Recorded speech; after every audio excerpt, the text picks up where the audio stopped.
All right, everybody. Welcome out to the Lager Room Guys Craft Beer Show. It is Tuesday, May the 6th, 2025. Jersey Johnny coming at you. And with me, as always, is none other than Mr. Beer Samurai. Say hello, Mr. Samurai. Hold on. Ready? Jazz Group for short, 3 letters. I'm finishing up the Sunday New York Times crossword here. Okay. All right. Well, have at it. Anybody want to help him? What's Jazz the clue? Group. Oh, Jazz Group for short, 3 letters. Jazz Group for short, 3 letters. NBA. There we go. Never mind. I got it. Okay, you got it. All right, fair enough. Distributed in 1933 is King Kong and Little Women. All right. Oh, RKO. Okay, never mind. I think that's it. All right. You good?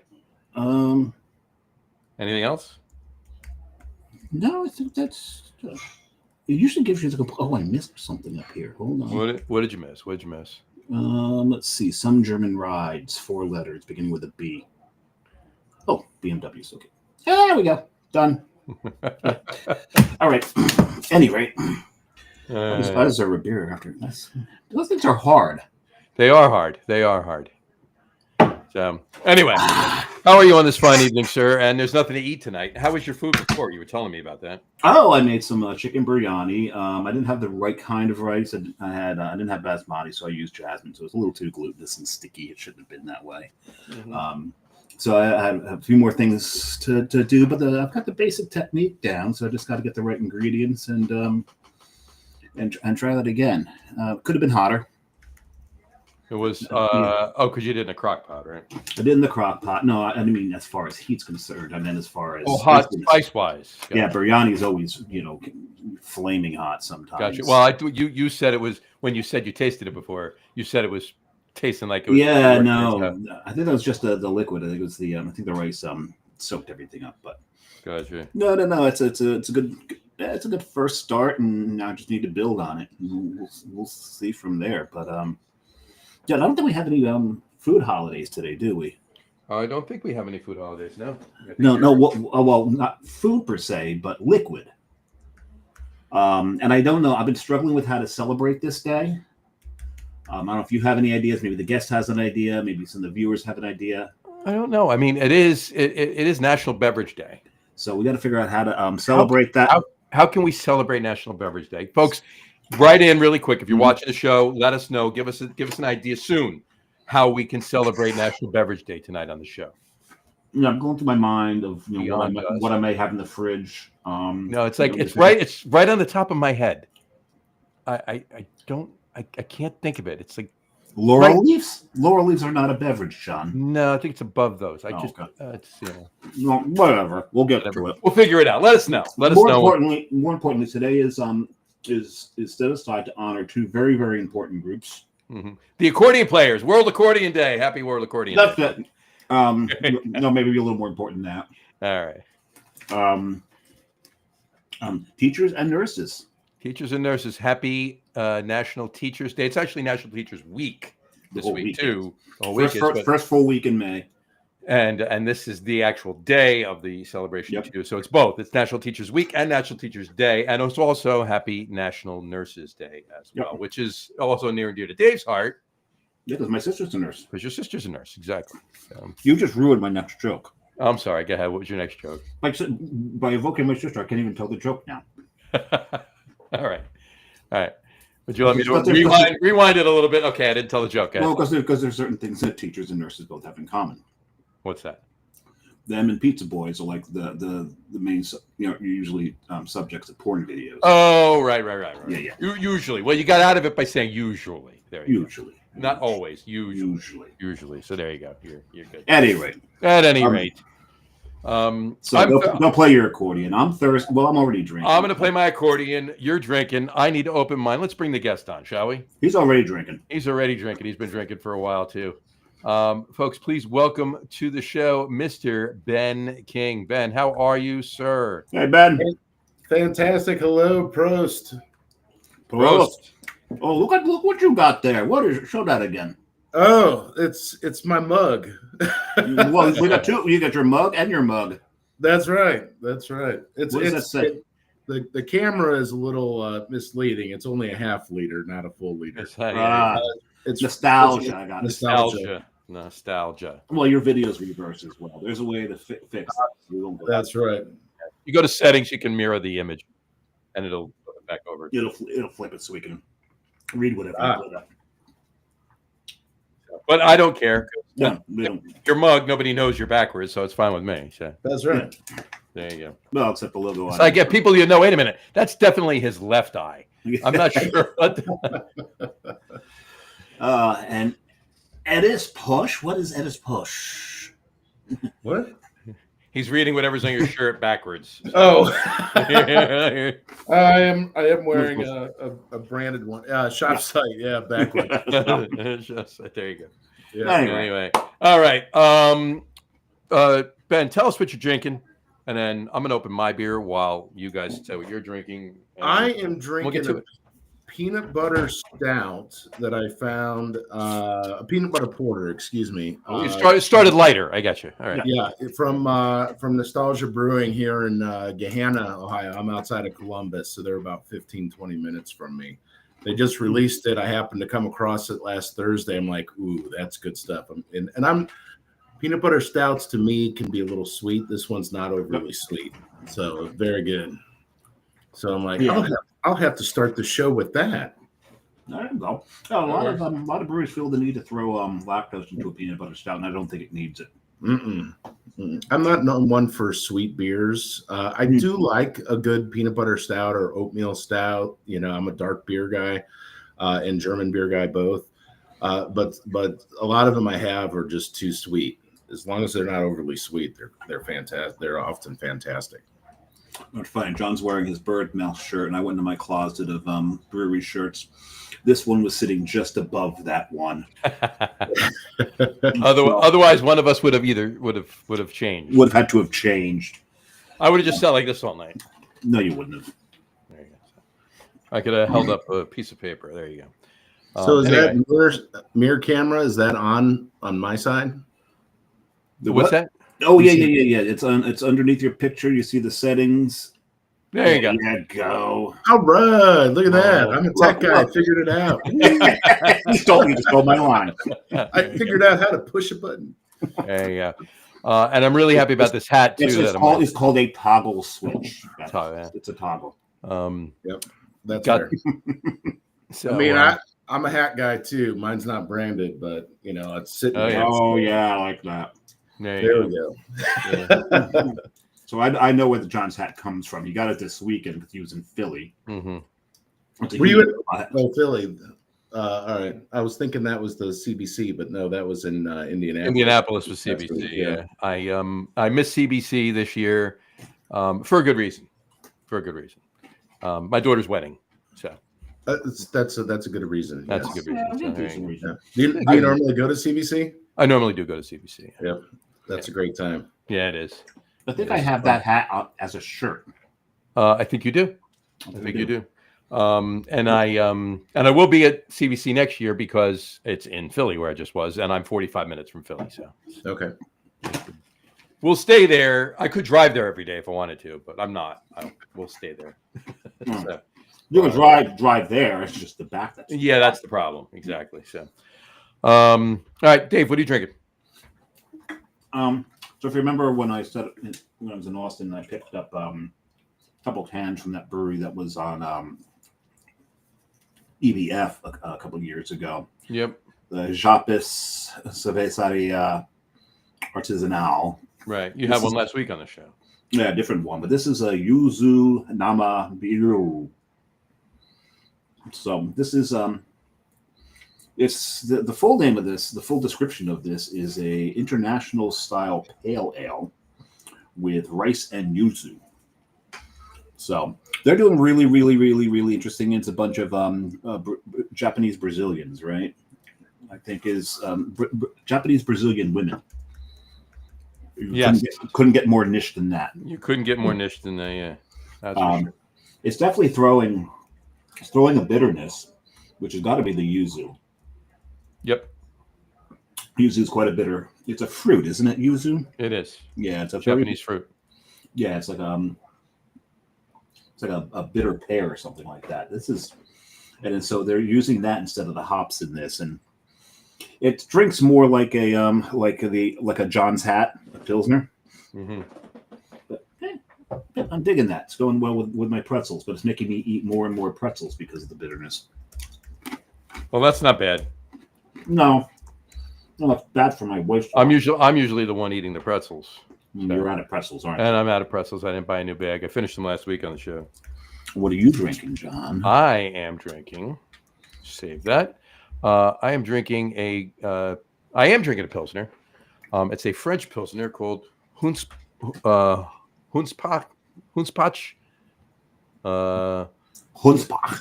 Well, it's French. It's a French Pilsner, so I don't want to say Pach. But it's from Brewery Brewing in Nashville, Tennessee.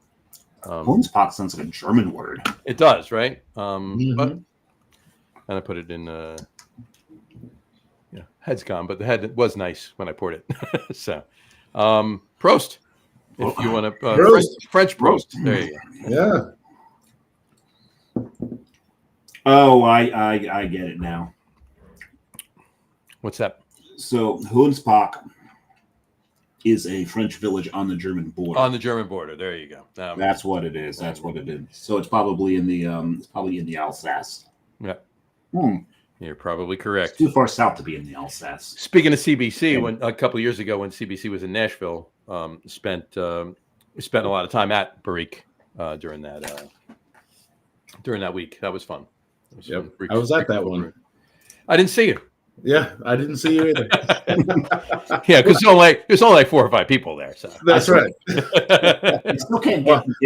I've got some amusing stories from CBCs. The first one I went to was in Philadelphia, 2016. Yeah. Yep. Yeah. I still can't get used to it being pronounced Barrique because Barrique, yeah.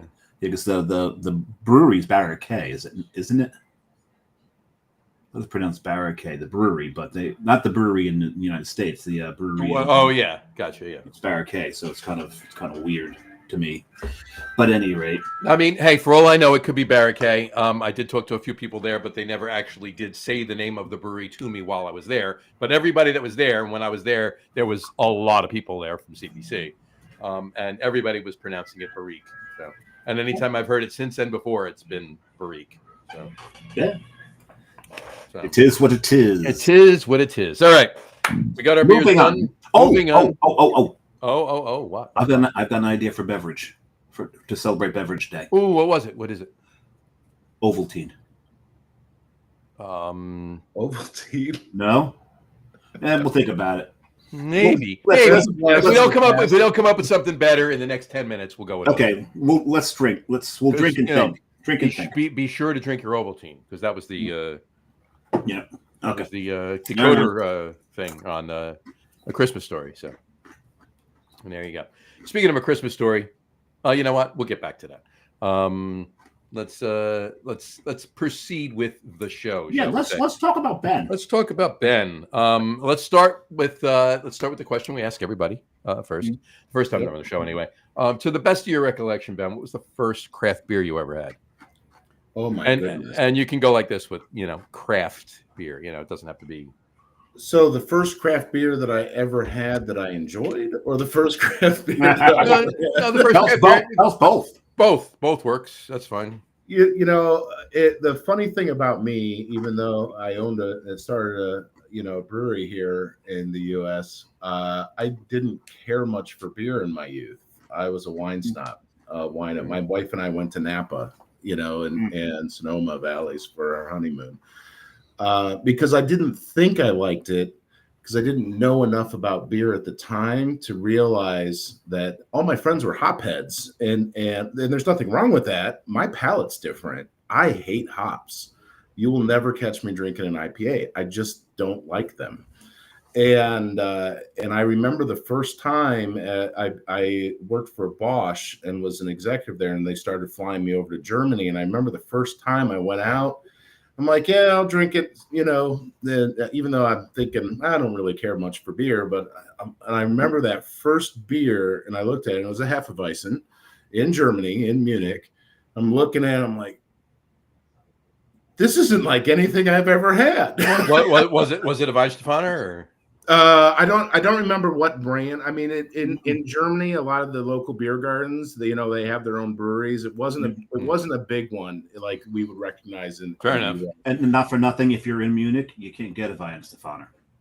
Yeah, I mean, it's the thing that believe it or not. Yeah, what's that? Believe it or not, you can't get you can only get it outside, because that and Hofbrauhaus are both owned by the Stadt. Yep. Only Hofbrauhaus is served in Munich. Weihenstephaner is served outside Munich. It is it's a weird thing. It may very well have been Hofbrau, but whatever it was a local. It wasn't a Hofbrau. It could have been Augustiner. It could have been. Yeah, I don't remember what it was. It was a long time ago. but I remember it was a Hefeweizen, and it was served, and they were all drinking liters. This is a half liter. It was twice the size, and which is roughly 32 ounces. And I'm like, wow, okay. And I remember tasting them. I'm like, this is actually really good. And that's when I discovered that I like malt forward beers, not hop forward beers. Sure. And it opened up my horizons on beer, and I fell in love with it in beer in Germany. Nice. Very nice. Nice. Very nice. It was a good place to do it. Absolutely. Yep. Absolutely. And that was, so what was the first, so that was the first one that you actually liked. Yes. What was the, just for nostalgic purposes, what was the first one you ever had? I mean, does it count when I was like underage and my grandpa gave me a sip of beer? 100%. I mean, it was Rolling Rock. Was that it? I don't think that's craft. I think that's big beer, but I remember my grandpa always had a green bottle of beer hanging out of his back pocket. And he one day he's like, "You want to try it?" I'm like 10 years old. I'm like, "Sure," because Grandpa was awesome, and he always was. And I just remember that wasn't very good. No. Even then, you knew at 10. That's right. See? Palate was developing already. Right. Yep. All right, cool. Well, we'll stick with the heft then. That's great. I like that. What was the first brewery you ever visited? Was it in Germany, or had you been? Oh my goodness. I would have no idea. I mean, I've been to a lot of breweries that you can remember. That I can remember. Something that sticks in your mind, like. It was probably Great Lakes in Cleveland. Okay. That's not a bad one. Not a bad one at all. Because I used to live. I went to high school and college in Cleveland. I lived there, and Great Lakes and Willoughby Brewing Company both. I would go to. Love Great Lakes. Love the beer. Beer in Cleveland's great. Beer in Ohio is awesome, but there's a lot of good liquid in Cleveland. Yeah, there really is. Edmund Fitzgerald. There you go. Oh yes. Masthead's great. Noble Beast, I love. Yep. Butcher and Brewer, but the food's really good there too. Yep. Butcher and Brewer, Market Gardens up there. Market Gardens right there. Yep. And then they have brewery. The one time I went to Market Garden, we were upstairs and it had already transformed into a nightclub. So what? We didn't stay too long. Yeah. Oh, I didn't know they did that. Yeah, right near the whatchamacallit, the market, right next door to it. But it was later at night. I mean, we got there and they were open till 11. So we decided, hey, you know what? Let's, we want to fit in all these breweries. Since they're open later, let's go there last. Yep. Right. And then, of course, we made the mistake of going there last, not realizing that at like 9:30 or 10 o'clock, it turns into a nightclub. And that's awesome. Yeah. So the beer was fantastic. We just didn't stay long because, it's what? And we're sitting right next to each other. So, John didn't want to do his John Travolta routine. And I did. And they started to form a circle and then it got messy and I left. And that was it. Well, he did the whole thing like this, but he, instead of going that way, he went that way and poked someone's eye. Well, then I went like this and I went down with the knees and I couldn't get back up. So that was over. Yep. I'd be amiss if I said we didn't have a lot of good breweries in Columbus. You do have a lot of good breweries in Columbus as well, too, 100%. Yeah. Yep. And so, I mean, I already mentioned Nostalgia that I'm drinking now. I know Tim over there. He's a one-man show. He's the owner and brewer. Makes wow. some great stuff. Granville Brewing Company's not too far from me. You'll find me there every couple weeks.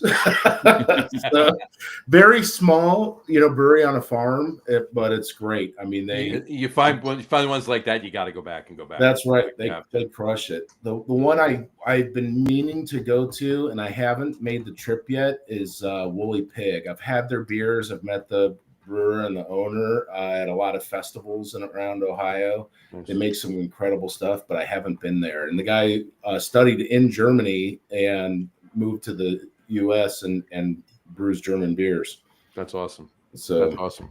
That's funny too, because lived in Germany, moved to the U.S. to brew German beers. Yeah, we had about a year and a half ago. We had a couple on the show that were from New Jersey, and they moved to Munich to open up a brewery, and they're brewing American beers in Munich. That's actually a growing trend in Germany. Yeah, they're starting to buck the Reinheitsgebot a little bit. A little bit. Yes. As the Germans would say, yeah. Yeah, ambitious. And bitter. Yeah. It's so they're it's funny though, because IPAs, a lot of stuff they brew, they'll fall under Reinheitsgebot now, but their pumpkin beer does not. So they've got to call it they basically have to call it malt liquor. Malt. Yeah, so it's a little bit of a I did a lot of studying in Germany, particularly when I was getting ready to start 1487 Brewery. Took my entire team there, and we spent a week because it was the 500th anniversary of the Reinheitsgebot from 1516 to 2016. Yeah, and that's when we were gearing up and starting to brew and that kind of thing. And the Reinheitsgebot is still enforced, and it actually came from a feudal decree in 1487, and thus our name. But the thing is you can brew anything you want to in Germany. If you call it beer, it has to follow the Reinheitsgebot. You can make an IPA, you can do whatever you want to there, but if you call it beer, it has to follow the Reinheitsgebot. It can be beer, just don't call it that. Right. Malt beverage suffices. That's right. Yep, that's it. And I remember what Paul had told us, the German phrase. Well, I think it's one word. It's just about 87 letters long. That translates. It's longer than Reinheitsgebot. Translates to malt liquor. Yeah. I'm drinking. I've opened my second already. I'm shocked. We got a comment. I want to throw it up really quick. Brian Boak. Cheers, drinking Door County cherry wheat from Green Bay Brewing Company. Very nice. Yeah, it's a Tavor beer. Yeah, Brian? Where'd you get that? That wasn't a Tavor thing, was it? I didn't see that one because I definitely would have gotten that. Just for the sake it was from Green Bay, for no other reason. Green Bay. Exactly. Yeah, let me know. Let us know. Cool. What's your second one there, David? It's from Oak Flower. Oak Flower, our friends in. It's called Ring 27. Where are they? They are. Where are they? Oh, what's the name of that town? It starts with an M, right? It's not Medford, is it? No, it's not Medford. I know it's not Metuchen. It's not Metuchen. No, it's up by. I'll figure it out. You talk about the beer, go ahead. It's in Millington. Millington, that's it. I type a lot faster than John does. But we love these guys, and this beer is Ring 27. It's this like their single. I think it's their single hop series or something like that, and they're very, very, very involved in horticulture. Yes, they are. Hence their name. And so Ring 27, the growth rings of a tree. So I think this is the 20th. It might be the 27th iteration of this beer. I'm not sure. I may be making that up. But I'm drinking it out of a Chilton Mills glass. I figured the hop was appropriate for this beer. It's quite a hoppy pale ale. It's yummy. It's very, very yummy. I love that Oak Flower puts their stuff in 12-ounce cans. Yes. Helps me make it through the show a little easier. Yeah, I thought about doing that a while back too, and I thought that was a good idea, but never got to it. Haven't gotten to it yet, I should say. Cool. Awesome. Anyway. And there we are. There's your crawl with Millington in there. Oh, you put it in there. I put it in there. So let's talk more about 1487, if you want. Yeah, let's go back to that. So yeah, Sure. go ahead, Dave. Go ahead. You named it for the Bavarian beer purity law, I did. which predated Reinheitsgebot. Yeah, it was actually put in place by Duke Albrecht IV in the year 1487 by feudal decree, and then in Bavarian region of Germany at that time, they picked that feudal decree up in 1516 and made it law in the entire country. But there was a slight change to it, though, right? Well, they did. I don't remember the exact year. I want to say it was whenever they discovered what yeast was. They just knew breweries and bakeries worked together. Oh, no. I mean, in 1516, before they discovered yeast, they had a slight change because in 1516, it stipulated hops. I didn't come across that in mine. Maybe it did. No, it's been a while since I did the research. Yeah, well, no, it's changed a few times. It has. I mean, it changed a few times back there. It's more because early on they weren't using yeast; it was just open fermentation, and it was ambient organisms that were infecting the beer and causing the. Yeah, they didn't know why. I remember reading it. They didn't know why. They just knew that in order to do a brewery and do it properly, they had to open it in close proximity to a bakery. Well, that was because the wild yeast in the air. Like, I wonder why this is working this way. And it was. They like jelly donuts. That's right. That's right. Right. And I do remember going through what really stood out to me and my team as well when we were there was going through like the they have a hops museum, they have a beer museum, they have like we do the natural history museums. Mm-hmm. Beer is just ingrained in their culture. No pun intended. No pun intended. Yeah, no pun intended. No. Don't be a coward. Intend your fun. So it was really eye opening for us to experience that. Well, that's the whole thing about a lot of the European countries. Every city, the social environment of the city was centered around the brewery. Oh yeah. And still to this day, to this day, now they don't really have to. A lot of the cities would have their own different style, and it wasn't just to be different. It's because it was a long horse ride from city to city, so they developed different styles. Didn't know styles from the different cities. So now they don't really have to. They can do whatever style they want because we've got some pretty fast trains that actually don't run on time, believe it or not, for Germans. But they still insist on their regional styles, which is still cool to keep that history intact like that. That's the thing that really struck me is going out. So my partner in setting up 1487 Brewery was Thomas Garba, and he was an executive at Bosch. He's a German. He studied in the U.S. and came over to get his degree here, and then went back. And he's like, Ben, I could never find a good beer. So you worked with him at Bosch, and the two of you. Yeah. Part of my responsibilities as an executive at Bosch at the time was to push and pull innovation business ideas to and from the American region to the rest of the world. Now, was it the tools or the appliances? It was the appliance division. Okay. So you guys had the best damn dishwashers. Bosch, we did. Bosch, Thermador, Gaggenau are all under their brands. Nice. So most people I talk to don't know Gaggenau. You would know Gaggenau if you had an executive chef on your personal staff. That's how I will go ask her now. I've heard of Gaggenau. I have never seen it, used it, whatever. I've heard the name before. Oh, the experience with Gaggenau was something else. If memory serves me correctly, now it's been a few years since I've been there, but you could, at the time you could get a Bosch kitchen for around 50, Thermador for around 70. If you had to ask, you couldn't afford a Gaggenau kitchen. Got it. Yeah. So, but the stuff was amazing. It was, and it was custom made per order. You would get a concierge and that would work with your executive chef. I don't know how I got down that stuff, but it was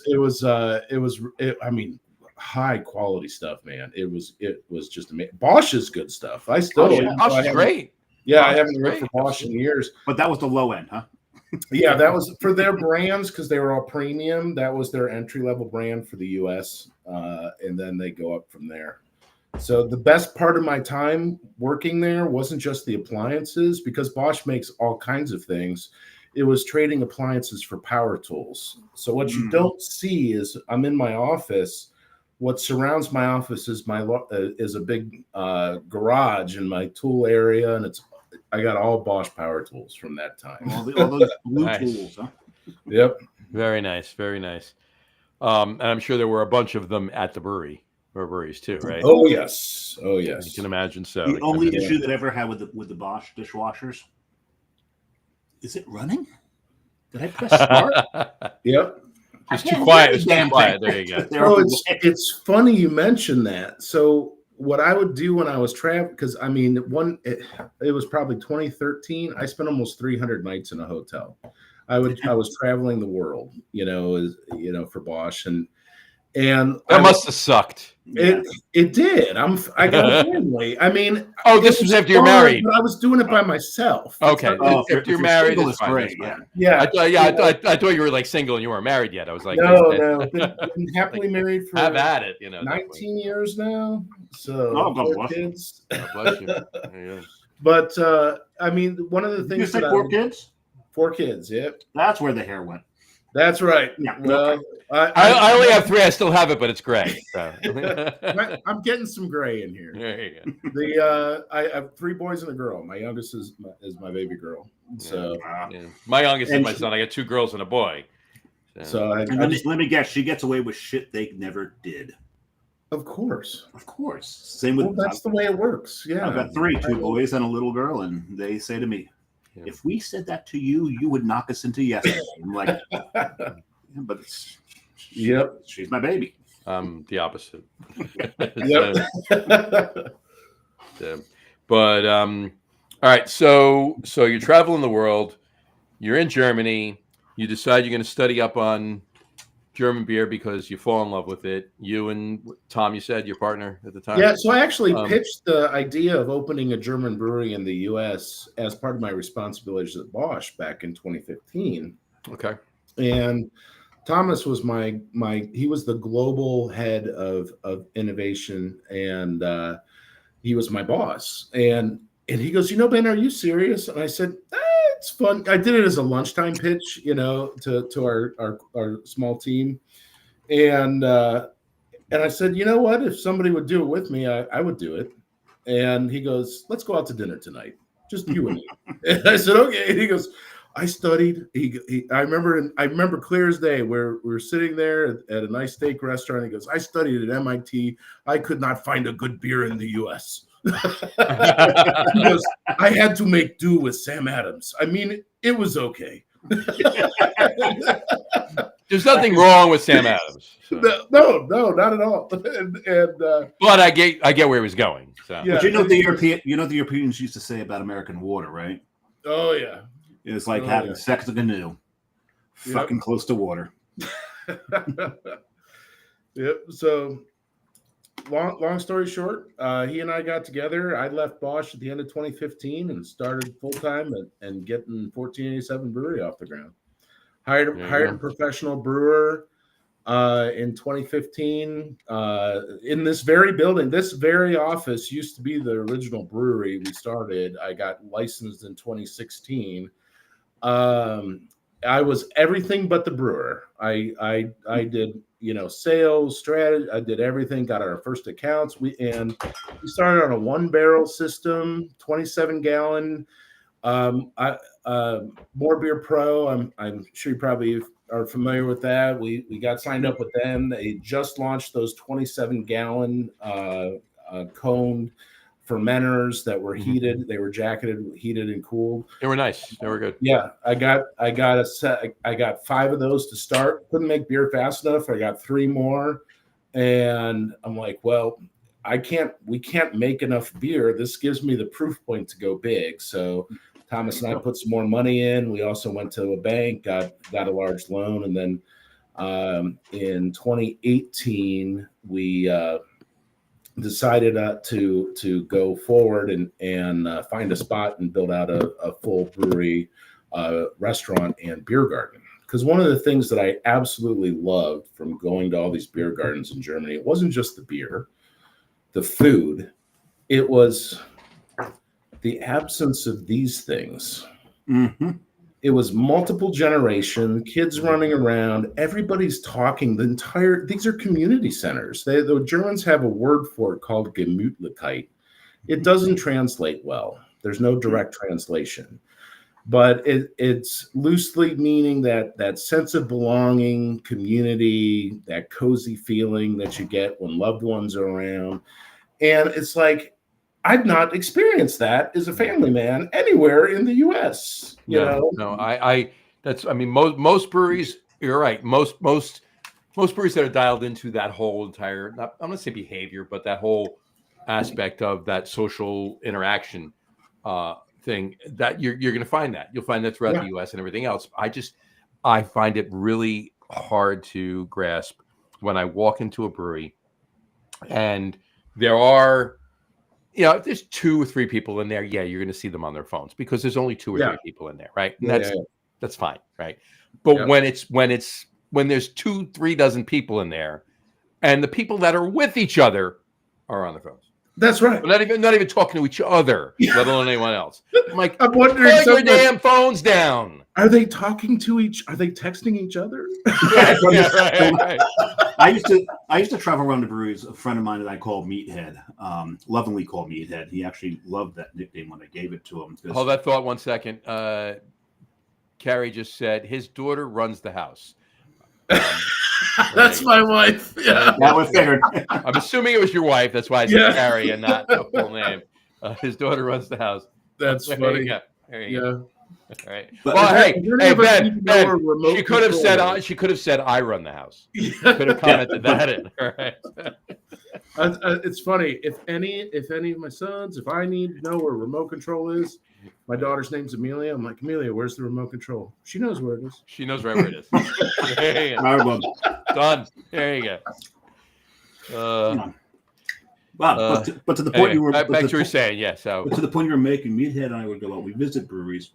I remember going into one brewery. It's defunct now, Demented, and we get there.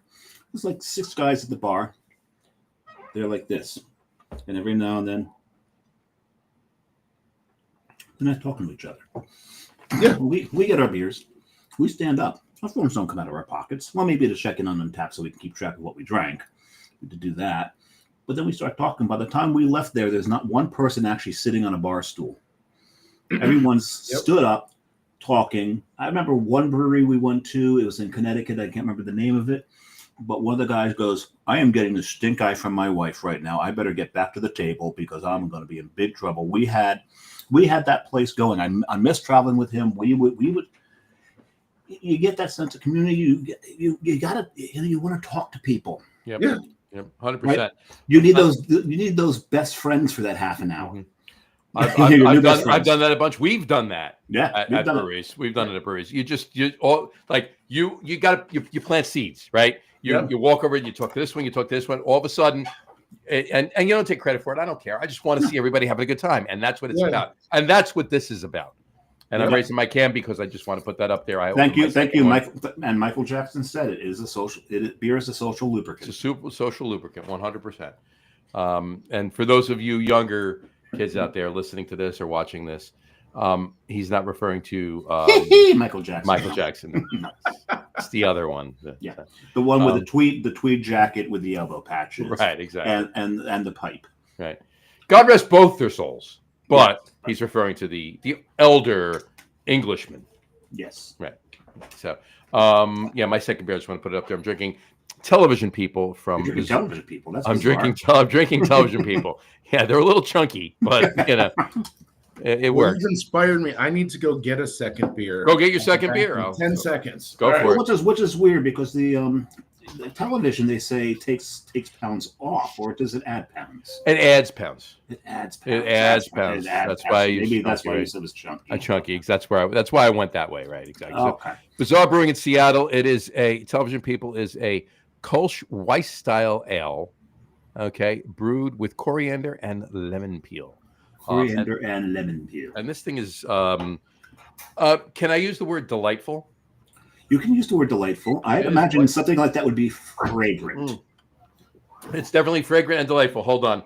If it's delightful, I have to do one thing. Watch me. Watch. Okay, hold on. I'm not paying any attention. Go ahead, do it. There you go. Oh, pinky out. I got to put the pinky out. You got to put the pinky out. Okay.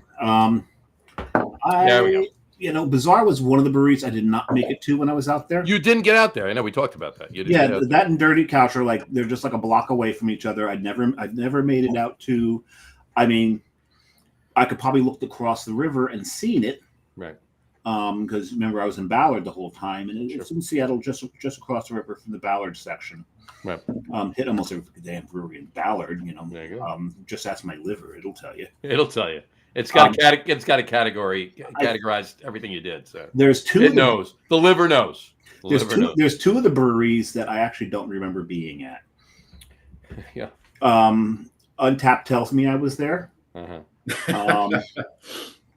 Carrie tells me I was there. The thing is, we had an Airbnb right in the heart of Ballard, so we could walk to them all. Mm-hmm.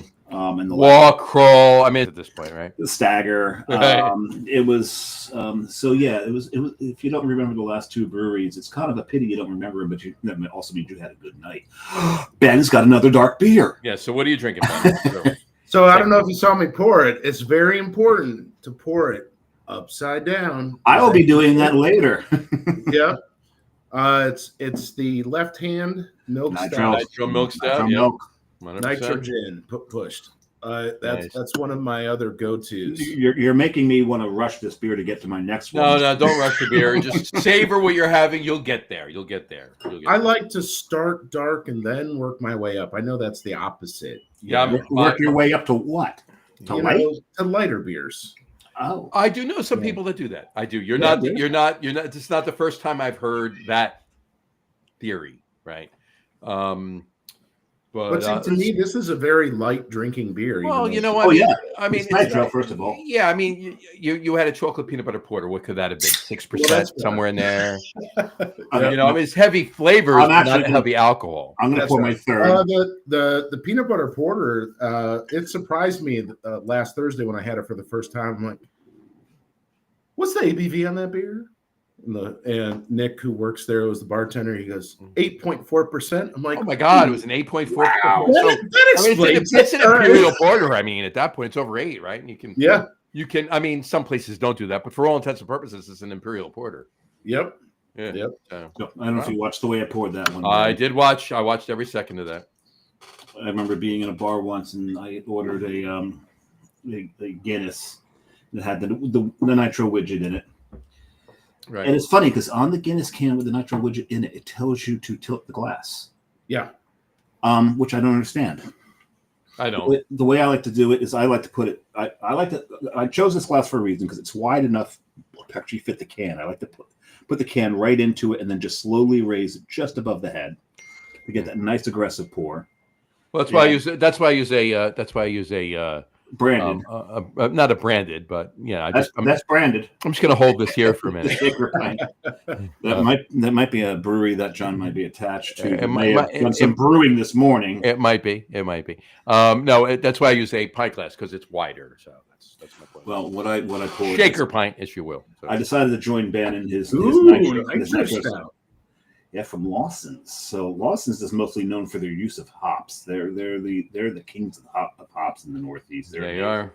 And kudos to the owner. He's from Jersey. From Jersey. So yeah. Pete Lawson is from Jersey. Sean. That's right, Sean. I'm renaming him Pete. Sean Lawson. That is Sean Lawson. But this is an Irish style rather than a milk style. So I went dry. Ben, who claimed he doesn't like sweet, went with a sweet stout. And I'm not getting to but I know that one. It's not all that sweet. I'm not going to get quite to a stout. I'm going to get close to a porter. I got a brown ale next. So there you go.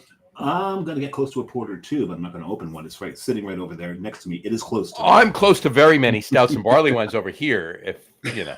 So, but I'm not opening them. Hey, if we go to a fourth, I may open a barley wine. There you go. I have a lager next. So There you go. You need to refresh the palate after There you that. go. That's right. Well, I just, you know, I did a lager, I did a hybrid, which is the Kolsch, you know, right? Yep. And then I'm finishing with an ale. So. You got to put the last comment, John. We got another comment. Here we go. That's Carrie. my Midwest sober, dark too light. There you go, Carrie. I like that. That's a good one. Cheers, Carrie. That was great. Cheers to that one. I like that. One of my favorite things about there's so many regions have their things. They've got their idioms. They've got their ways about them. Right. And my favorite thing that I hear about the Midwest is the when you've got the guest that just has overstayed their welcome a little bit, and the way the host deals with it. Well, and that is how they get rid of, apparently, in the Midwest, a guest that's overstayed their welcome is. Mm-hmm. And I don't know if that's true.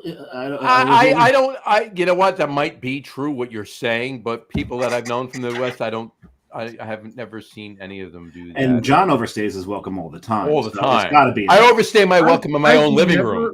I've never heard that before, but now that you say that, that might actually be. It might not be a bad idea. I got to take a note of that. There you go. Carrie, make a note of that. Look at the time. There you go. Look at the time. I got to go. I got to think. Think. But yeah, I overstay my welcome in my own living room. So I've overstayed my welcome on this show. Yeah, we did that a few weeks ago. We wound up. What did we do? A 3-hour and 20-minute show? That was long that week. Oh, you should have seen the death stare I got when I opened the door.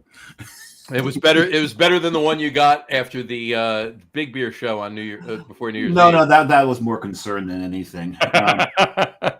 John had to text my partner. Is he okay? Is he okay? Yeah, exactly. Ben, we do our last show of the year, our pre-New Year's Eve, between Christmas and New Year's. That show we do. We have 4 or 5 beers, and they are at least a minimum of 12%. Oh wow! Yeah. Okay. And I went through 5. I went through 5 in about an hour. He went through 5. No, it was more than an hour. It was closer to an hour and a half, hour 45. All right. I think you actually opened a 6th one. I think that was your problem. I did open a 6th one. I didn't. I finished my 5th one about 45 minutes after the show. I was just sipping on the 5th one. He finished his 5th one, went to a 6th one, and yeah, it was bad. And then disappeared for a while, and I was later on found being very, very friendly with a cool piece of porcelain. Yeah, yeah. As the analogy goes, as the fable goes, whatever you want to call it. Idiom. There you go. That works. So I mentioned earlier, Great Lakes was one of the first, craft breweries that I remember. I remember when their Christmas ale first came out. It was only released in Cleveland, and it was like 9% the very first year.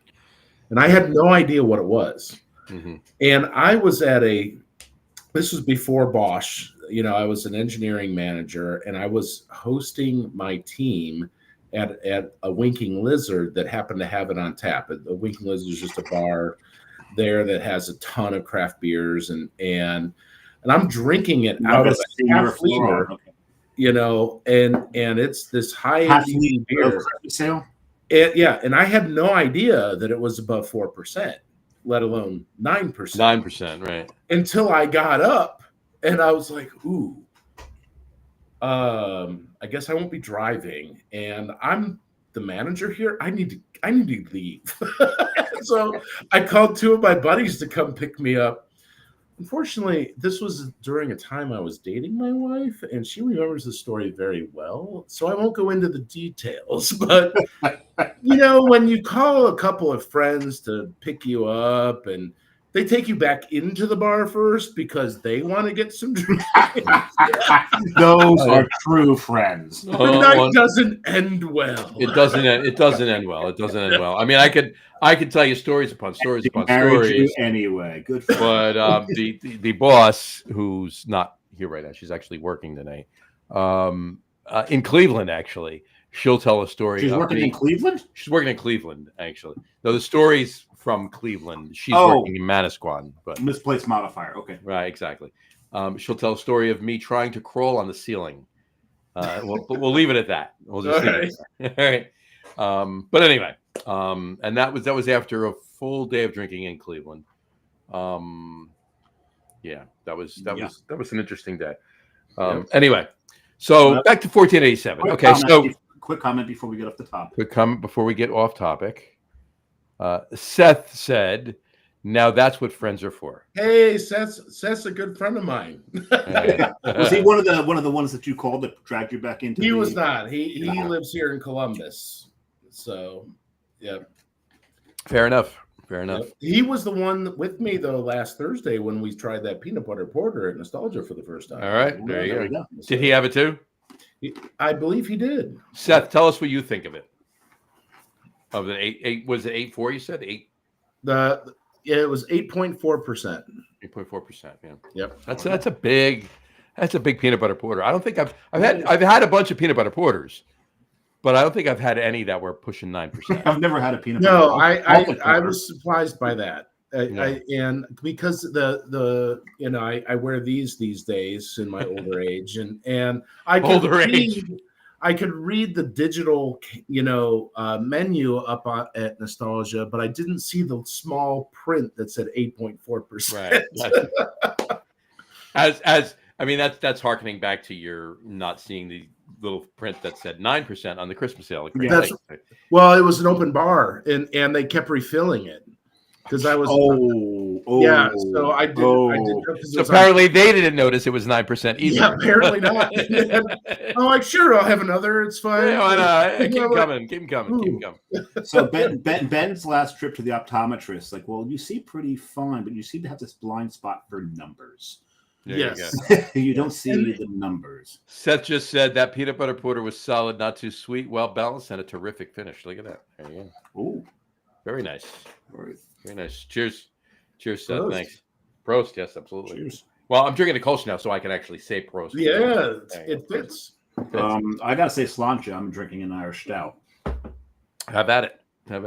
We try to do that. We try to do cheers in the language of beer style that we're drinking. The beer style that we're drinking, exactly. So Ben, 2016 you started it. In 2018 you decided to open the full.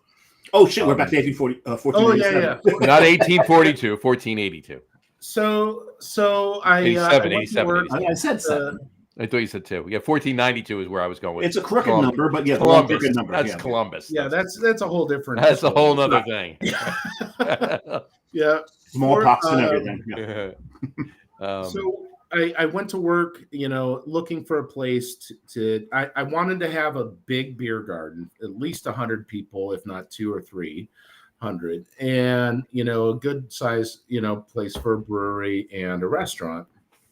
So I went to work and looking at, found a business partner that was willing to build out the whole thing for me. And we partnered up in looking for sites. We finally landed on one in Plain City, right on the Dublin border, west of Columbus. In 2019, did a full build out. We're getting ready to open in 2020. And ta-da! What happened? Wait a second. Did you build it out with Gaggenau? What's that? Did you build it out with Gaggenau products? No. I'm joking. I know you didn't. Yeah. Who would do such a thing? So, wow, what a crazy time for any business, particularly one that was trying to open. Yeah. We were getting ready to open. We were targeting Q1 of 2020, and it was so strange. I mean, we had attorneys fighting with each other like, all right, the governor says food operations are critical. They can remain open. But construction is a gray area, but if you're constructing a food business, so we just finally went to all our contractors like, look, if you want to get paid, do the work. We're not going to hold it against you if you don't. It's COVID. No. They all continue to do the work. I remember driving because I live on the other side of town. It was so eerie at like 9 o'clock in the morning driving out there in rush hour. There wasn't a car on the road. And if there was, they were flying by you at 120 miles an hour. I mean, it was so weird. And but we finally got open. We were a full year delayed in opening because of, I mean, it wasn't just the pandemic. It was so many strange things as a result of the pandemic, supply issues. You know, we couldn't get supplies. We had custom lights being built in Pennsylvania. Pennsylvania locked down a lot harder than Ohio did. They were done, and it was illegal for them to go in and ship them to us. Wow. I mean, it was insane. And we couldn't get an occupancy permit for our building until the light fixtures were installed, because otherwise they were open electric boxes. So, I mean, there were so many stories like that year. Every day was a constant fire that we were trying to figure out how to work around.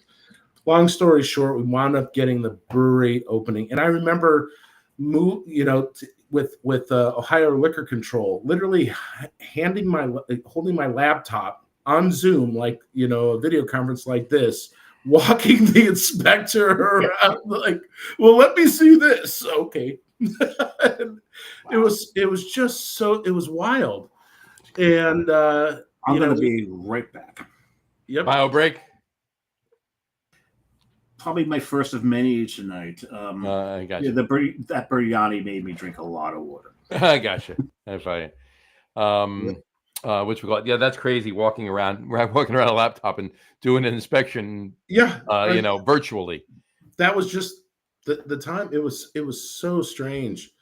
And then because everybody wasn't working, I went from a team of 5 to trying to go to a team of 50. Oh my God. During the pandemic, and just try hiring anybody in 2022. Yeah, there was just nobody. We were literally if anybody had the right attitude, a positive attitude, I didn't care. We were hiring them. Done. You're in. Get over here. Yeah, and it was so wild. We finally opened the brewery portion, and we started brewing in I think it was June.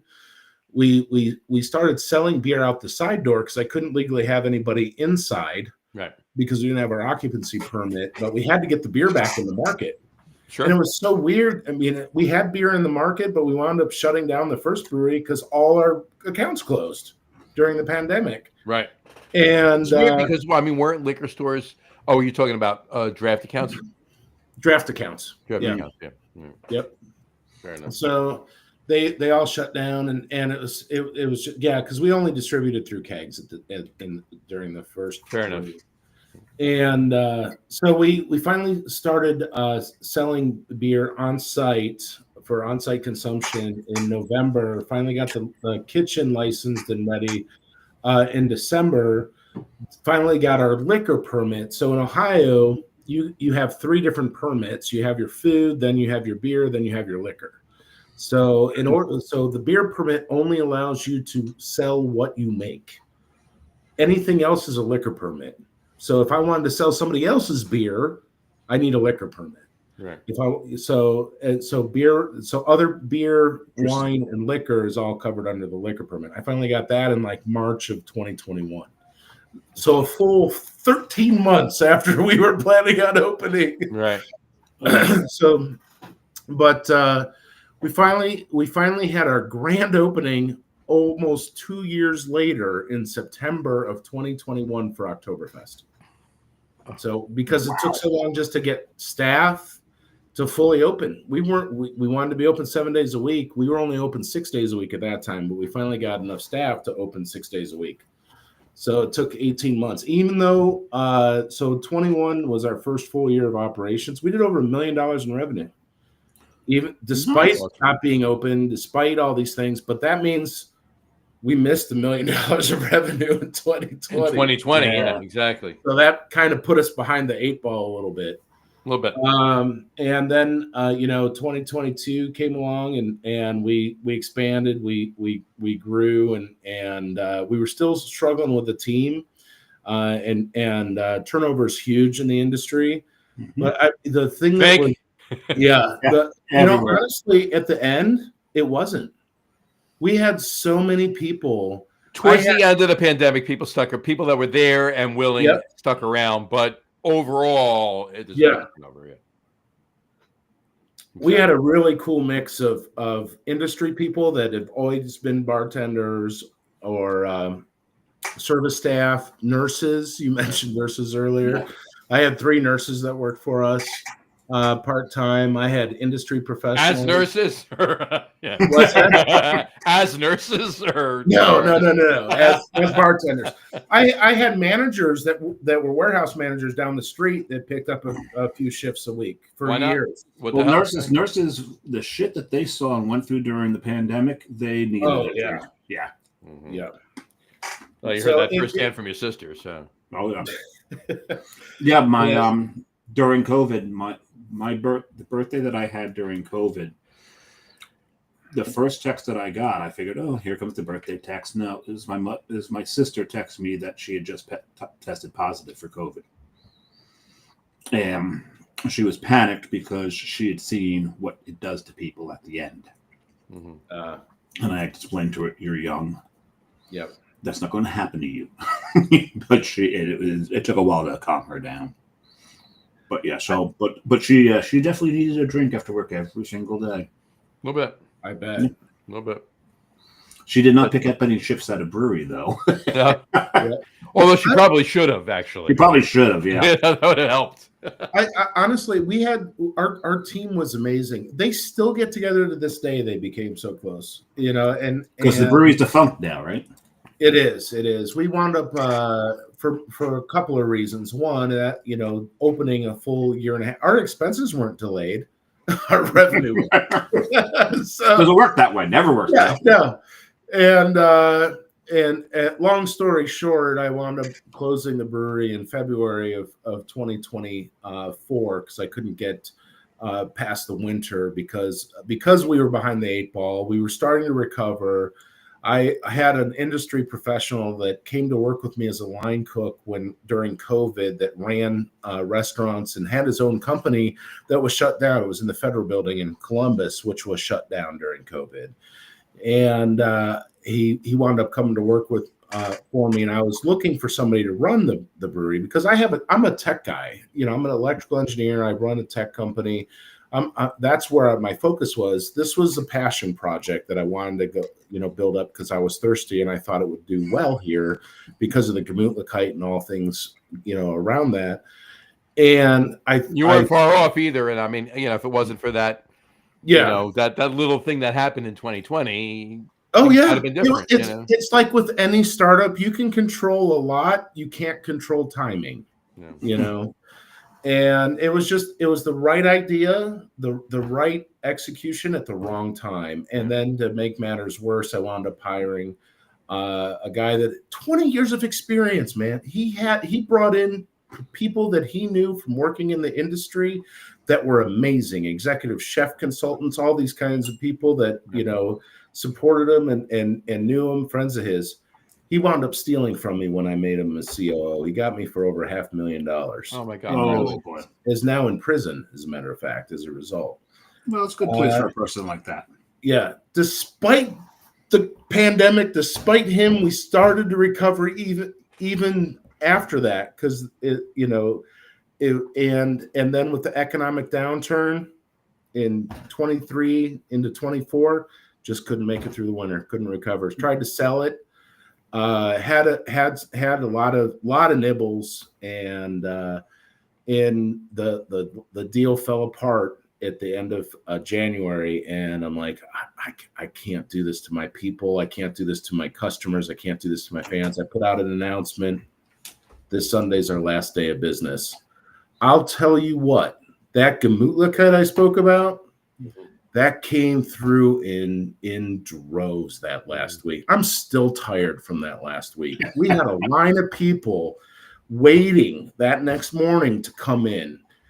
I had staff come in that I had fired 3 years earlier, come in to help. I had supply people, industry professionals that supplied goods to us, come in to run our kitchen on the last day, just making recipes on the fly with whatever we had left. I had customers that had met at our place, that got married, that had kids, the impact, the positive impact we had, that Gemütlichkeit, that sense of belonging, community, we achieved it. I have no regrets. You have to miss it. I do. I mean, I don't miss running the kitchen. I'm not gonna lie. But I do. And I still, I just re-upped our website, 1487brewery.com, because I put it as a tribute to those that not as a desire to ever reopen. No, because I need to stay happily married. Good point. Yeah. Point well taken.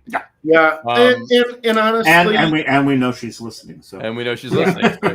Yeah, it was a stress on the family. I mean, if any other time, I think it could have been great, and it would have been a wild success. But it was a financial tool. Of course. But if you reopen, you can put your daughter in charge. I think my youngest son has dibs on that. One day.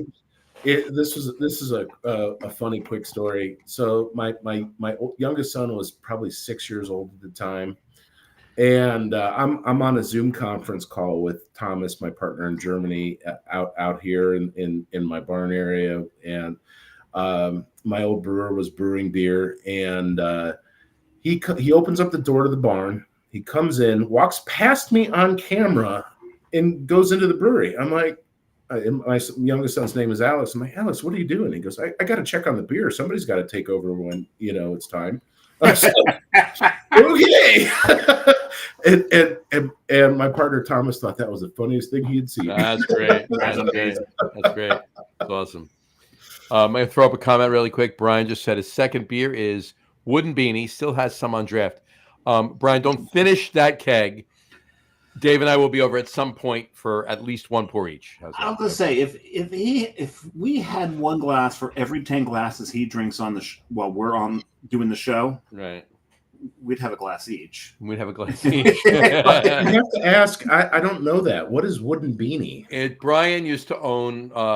He technically still does, but it's not. It's a brewery in Jersey. Boakes He Brewing, owns the brand. Boakes Brewing. He owns the brand. He was the brewer. It was his baby. He closed it 9 years ago. Okay. I had the final going away party, obviously, and we were all there. But in another story in another day. But his Wooden Beanie it's either he makes an Abbey Brown Ale and he makes a Belgian double. It's one or the other that he takes and he ages in Jack Daniel's barrels with Madagascar vanilla beans. Wooden Beanie. Oh wow! All right, that sounds good. Absolutely.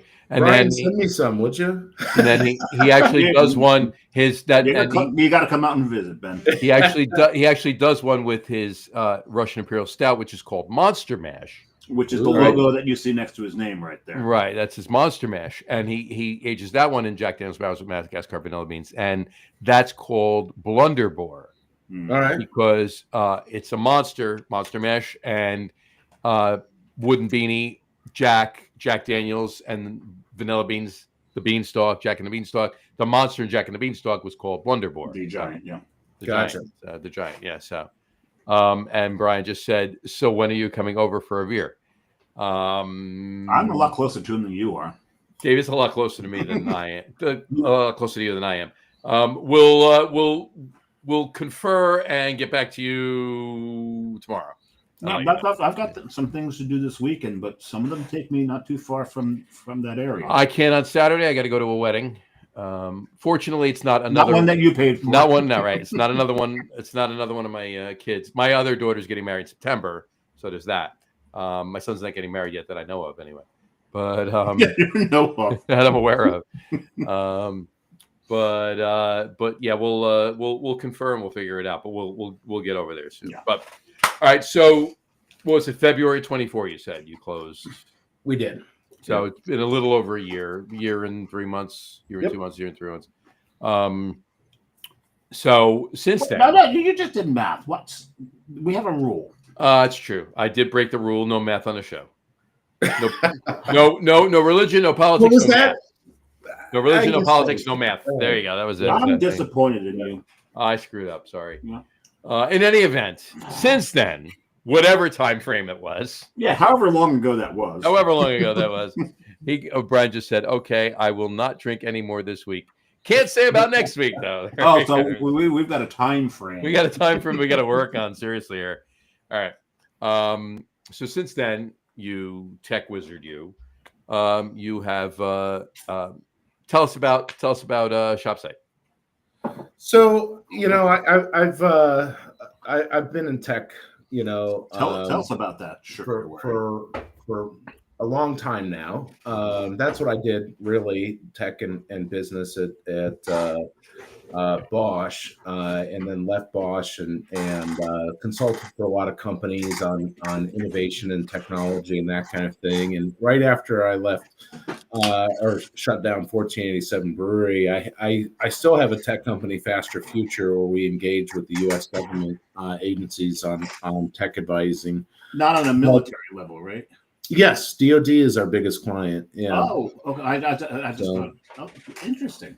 Yep. And then one of my partners there had this idea, and it's funny you mentioned something earlier in the show. You mentioned dishwashers, right? And how the biggest challenge, particularly if you're wearing glasses, you can't hear them run, the Bosch ones.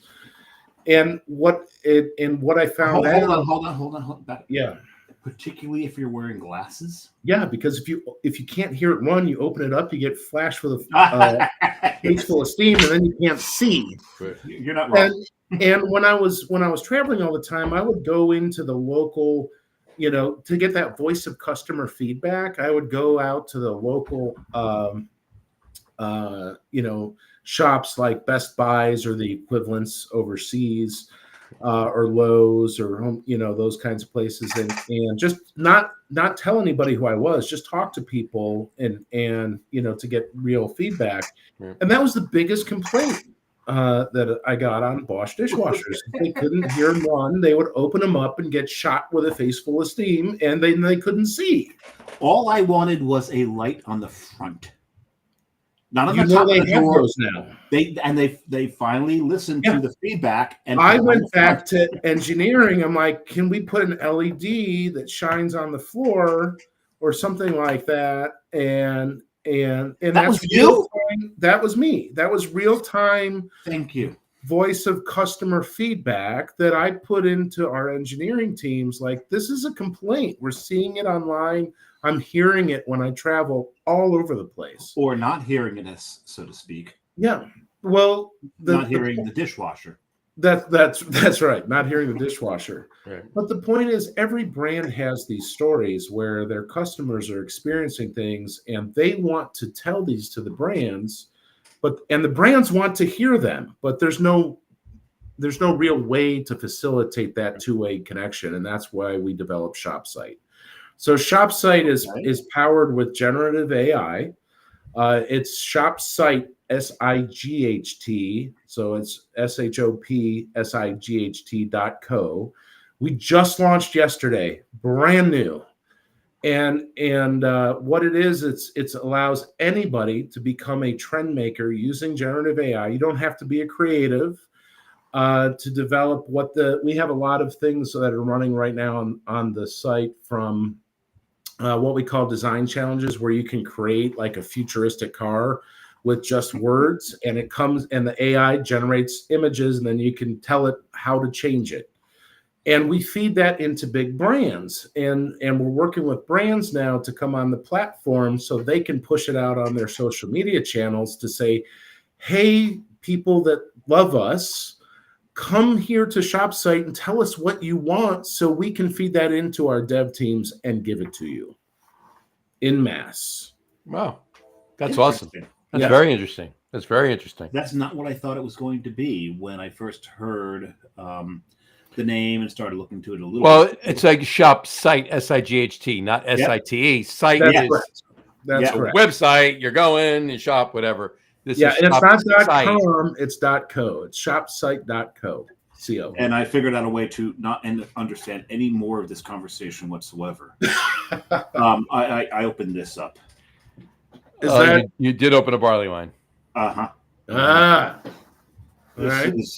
is Avery's, the Reverend. You're a nut. You're a nut. You're a nut. I'm gonna sleep well tonight. Yeah, wait, that's a barrel aged quad. Yes. Oh, okay. I thought you said a Yeah, barley yeah, no, wine. no. I thought it was gonna be barley. I have a barley one in there too. I grabbed this instead. Well, I'm empty, so I'm gonna go get a refill. I'll be Oh, right yeah. back. Go get your Another refill, and then I'll tell you what I'm drinking, and then we'll get to our top three. It's an interesting top three tonight. So It is. Yeah, no. So this is. It's been a while since I've had this beer, and my complaint about it. The last time I had it was that it was overly sweet and boozy. there you But this has been in the can for a while. go. Your bathroom? It's been in your bathroom? Why do you keep it in there? Because the porcelain's nice and cold. I mentioned it earlier in the show. That's true. We did talk about that. You're right. I'm sorry. And the fact that this is, I think the last time I had it, I think it was quite fresh. And like a barley wine, these things can't be all that fresh, otherwise they're going to burn. Right. At the bottom of the can says "Irreverently yours." Irreverently yours. Yes, and I think that's. I love Avery. I love Avery. I love Oh everything yeah, about yeah. the brewery. This is 8 months old. And I love the brewery itself. I love the area it's in. I love Boulder. I need to get out there. This is drinking quite well at 8 months old, I've got to say. Usually a barrel aged quad. I mean, you're still gonna be fine at 8 months old. You'll get some oxidization, but at that a beer like that, it's only helping it. It's not. Mhm. Yeah. No, and you can definitely You get a little leather. You'll get a little dark fruit. the leather is there. It's the dark little fruit, tobacco. the dark fruit in the sense of like a slow plum. Yeah. In that sense, Right. There is a. We mentioned them earlier, Ben, and he had to go grab a Weihenstephaner. So he's got a Weihenstephaner lager. Yeah, he's got. Yeah, That's what I'm drinking. we saw that, and he not only he doesn't He's have he's opening he up has two. to fill the half. To- Well, of course, you have to have a full beer. You gotta bring it to the top.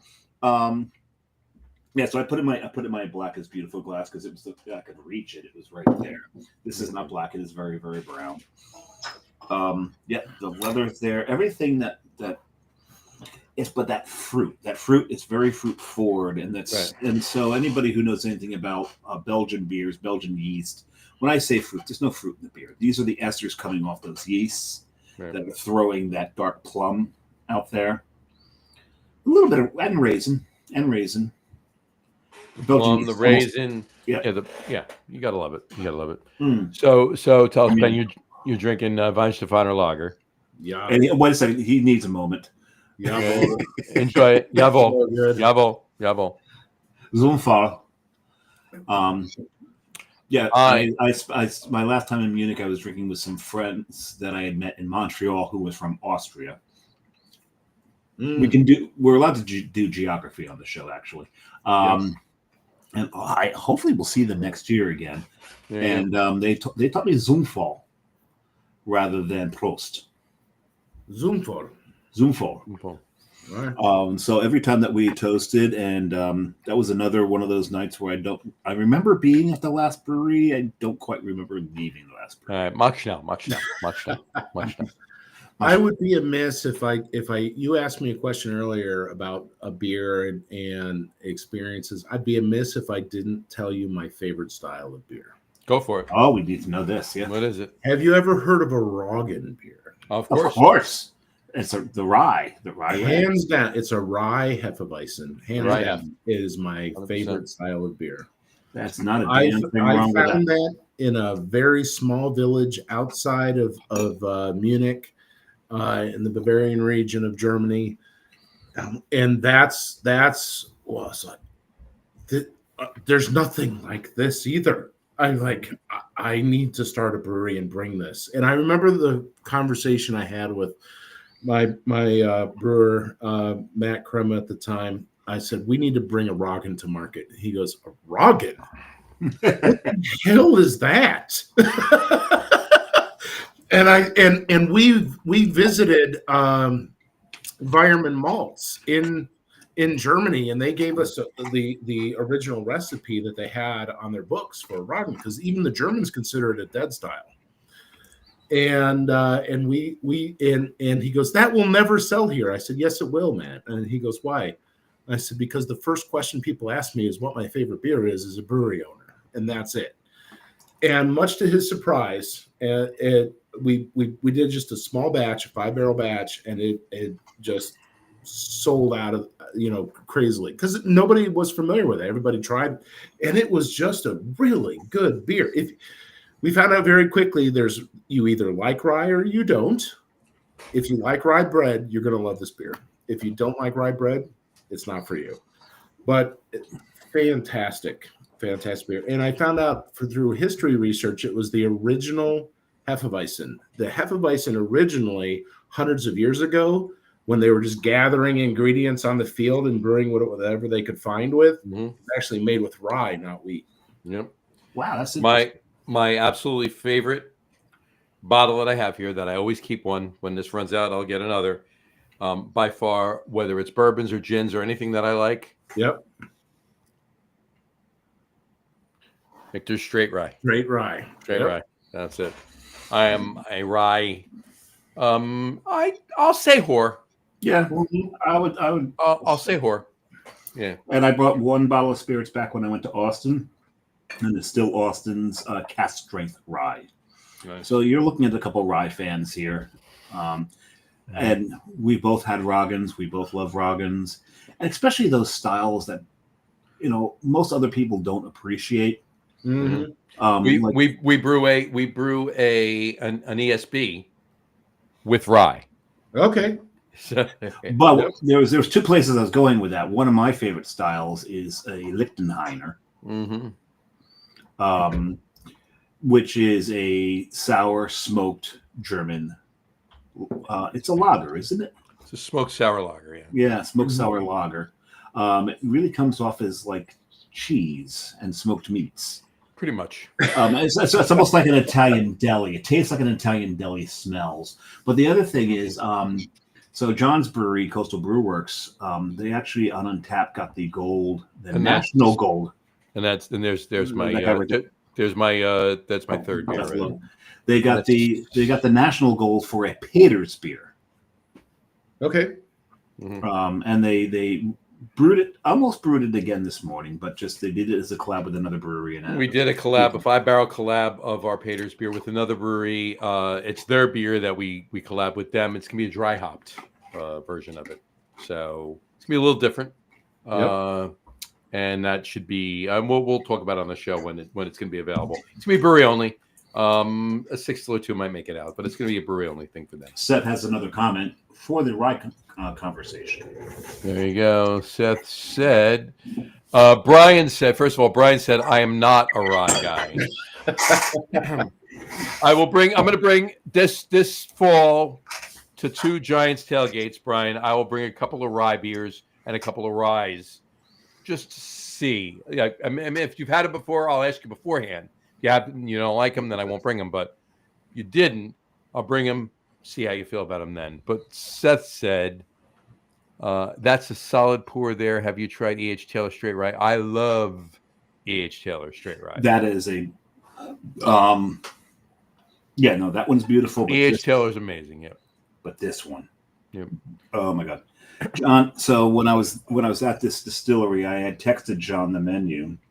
John didn't see it till the next day, and you were gone already, and I lost out on that. But I would have told you to bring me back the same bottle you got. So it is. You have no idea what you missed out on.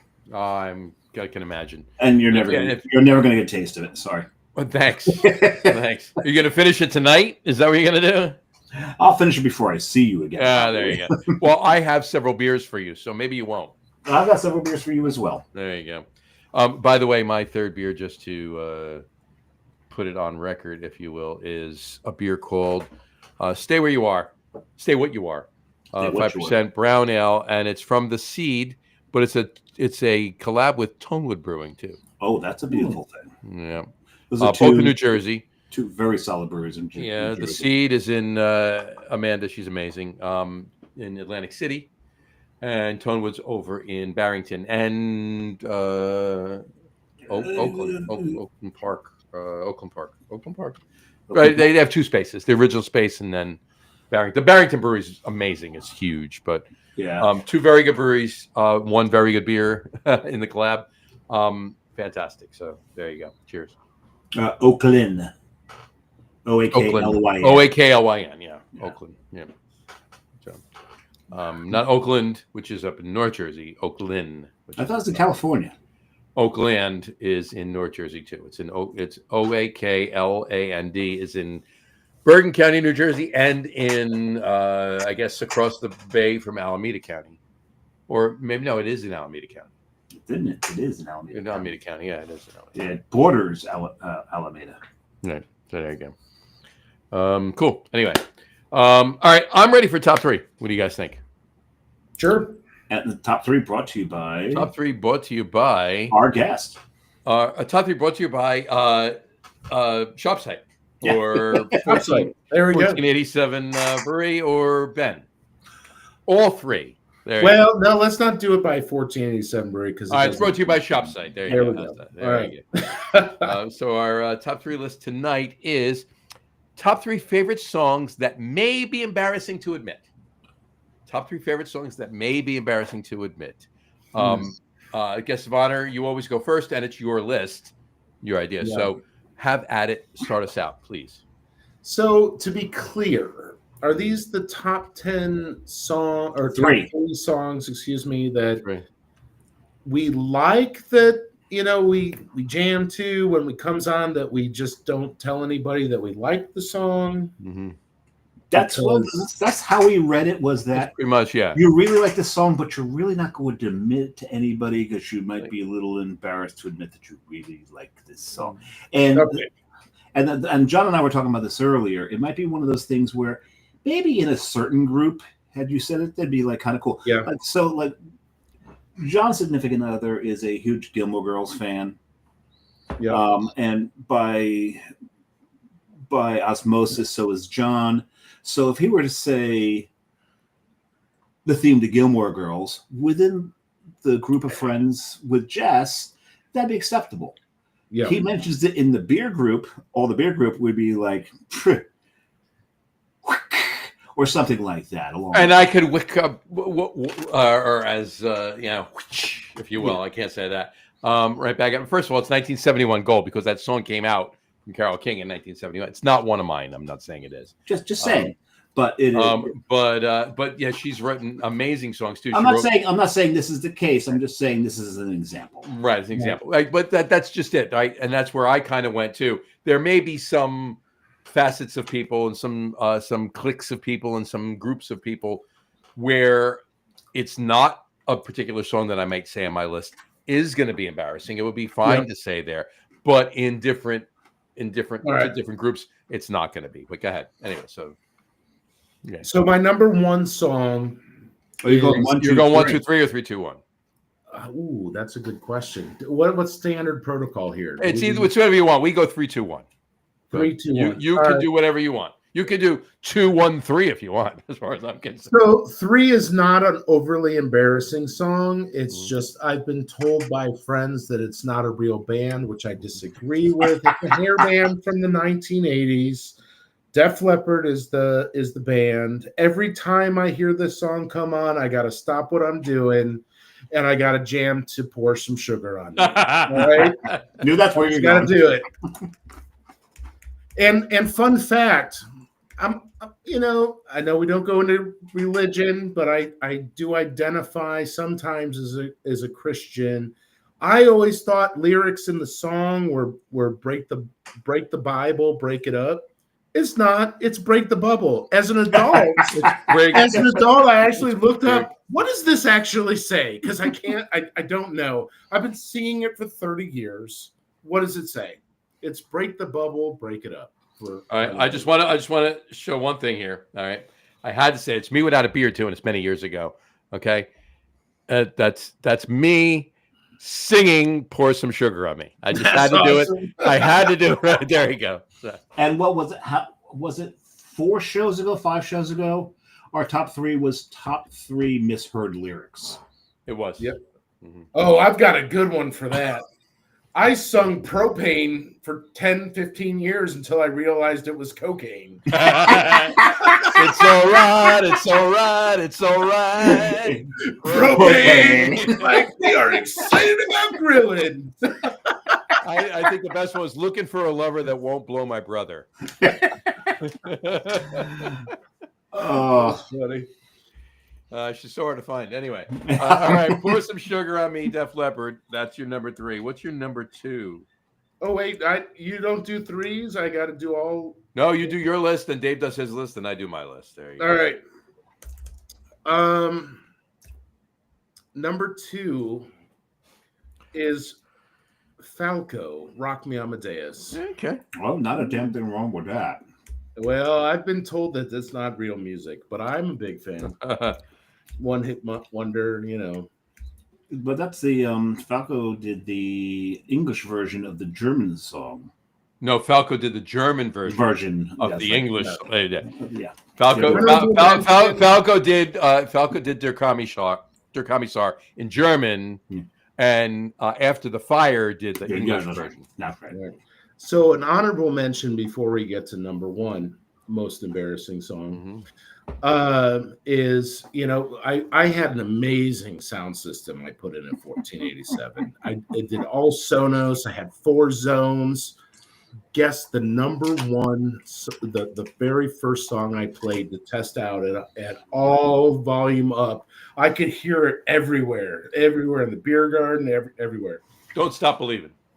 Rammstein, Du Hast. Du Hast. Du Hast. There you go. I was going to say, if that's not embarrassing. It's not embarrassing. But the thing is, if I'm testing a stereo system and the stereo version of it and the bounce and all that, to me it was always yes, also off of geez, I just had it and it's gone. Roundabout? No. 902, not 210. Owner of a Lonely Heart? Owner of a Lonely Heart. Because there was that drum beat that bounced between the left, the right, and then hit center front. Okay. And that was the best way to always test a sound system. 90125, by the way. Yeah, I know. 90210 is a whole different thing. It's completely different. So I have 2 options. Well, before you get there, we do have a comment, and I think this is based on the misheard lyrics. All right. Yeah, Carrie just said, party all night and half of every day.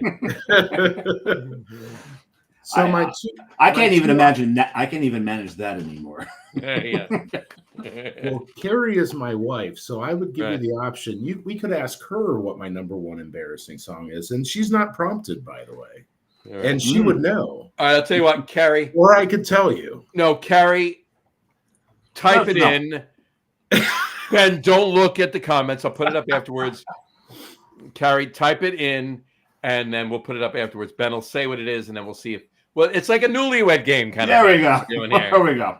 There we go. Yeah, I don't think she'll guess this one. Let's just see. Well, you only gave your 3 and your honorable mention. We don't have 2 from you yet. No. He gave Rock Me Amadeus.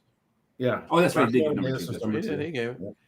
Which is not Der Kommissar. It's a whole different thing, John. But okay. Oh my God, she nailed it. Oh, you weren't supposed to look at it.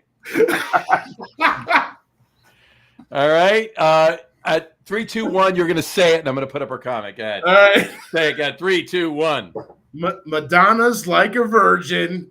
There you go. Yeah. All right. Like a That's virgin. Funny. There you go. All right. Awesome. That's great, Carrie. That's awesome. Thanks.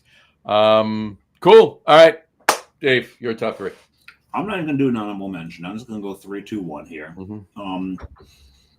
And I'm going to set this up by stating that I was a disc jockey. I was a classic rock disc jockey. Classic classic rock, hard rock. Those are the things I listened to. That's the group of people I hung out with. So these three songs really depart from that. And so number 3, and old school country, not the new country, right? Like Johnny Cash. Oh yeah, I mean old school is old school. Yeah, right. So number 3, kind of bucks that old school tradition. But Big and Rich's Save a Horse, Ride a Cowboy. Ride a Cowboy. Oh yeah, That's not embarrassing. That's such a fun song. It's good. I have that in my CD player right now. I'm a thoroughbred. That's what she said in the back of my truck bed. And then there's Rolling. You can't forget that. That's good too. Oh god, so much fun. So that's my number 3. But I think it's embarrassing to me because I've always kind of shat upon new country. Shat. Yeah, because the past tense of shit is shat. Shat upon new country. So I guess that's why it's a little embarrassing, is because it's kind of being a little hypocritical there. Number 2, and there is a video somewhere of me dancing to this song with my boys on New Year's Eve. I had quite a few beers in me at this point, but it is a song by a Korean artist named Psy, Gangnam Style.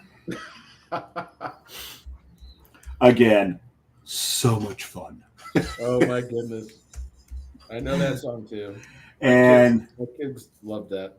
Have you ever danced to it? Have you ever done the dance? It's on DDR. Gangnam Style. The Gangnam Style. Yeah, it's on Dance Dance Revolution. So it's a song I've danced to with my kids a lot. Yeah. Yep. So that's one. Number 2 for me. Number 1. I can't explain why, but Khaleesi's Milkshake. Khaleesi's Milkshake. My milkshake brings all the boys to the yard. It's better than it took me a second. Yep. I worked in a distribution center, and I remember one of the managers having to give a tour, and I was kind of tagging along on the tour. And anytime he'd stop and start talking, explaining something, if there's a piece of metal, I would go, and I'd keep doing it. And it was that na na na na na from that. And I knew he loved the song. And it was really testing him to see if he could keep a straight face through the whole tour. And at the end of the tour, he's like, I wanted to kill you. I knew exactly what you were doing. But yeah, so that's my number 1, Khaleesi's Milkshake. That's a fun song. Nice. All right, mine. All right. First of all, I'm going to preface this by saying, like Dave and I said before, there's always going to be a group of people that no matter what, that aren't going to, you're not going to be embarrassed to admit a song to, right? Mm-hmm. But back in the day, I DJ'd too. All right, and I was in many bands, as you just saw a picture. I mean, that's even recent, right? I can't even say recent. That picture was probably 20 years ago. You didn't have all right, recent. You didn't have a beard. I know that picture was probably no. I had a beard then. I just had it. I had shaved. I had shaved to grow in a fresh beard, kind of follicles. Follicles, right?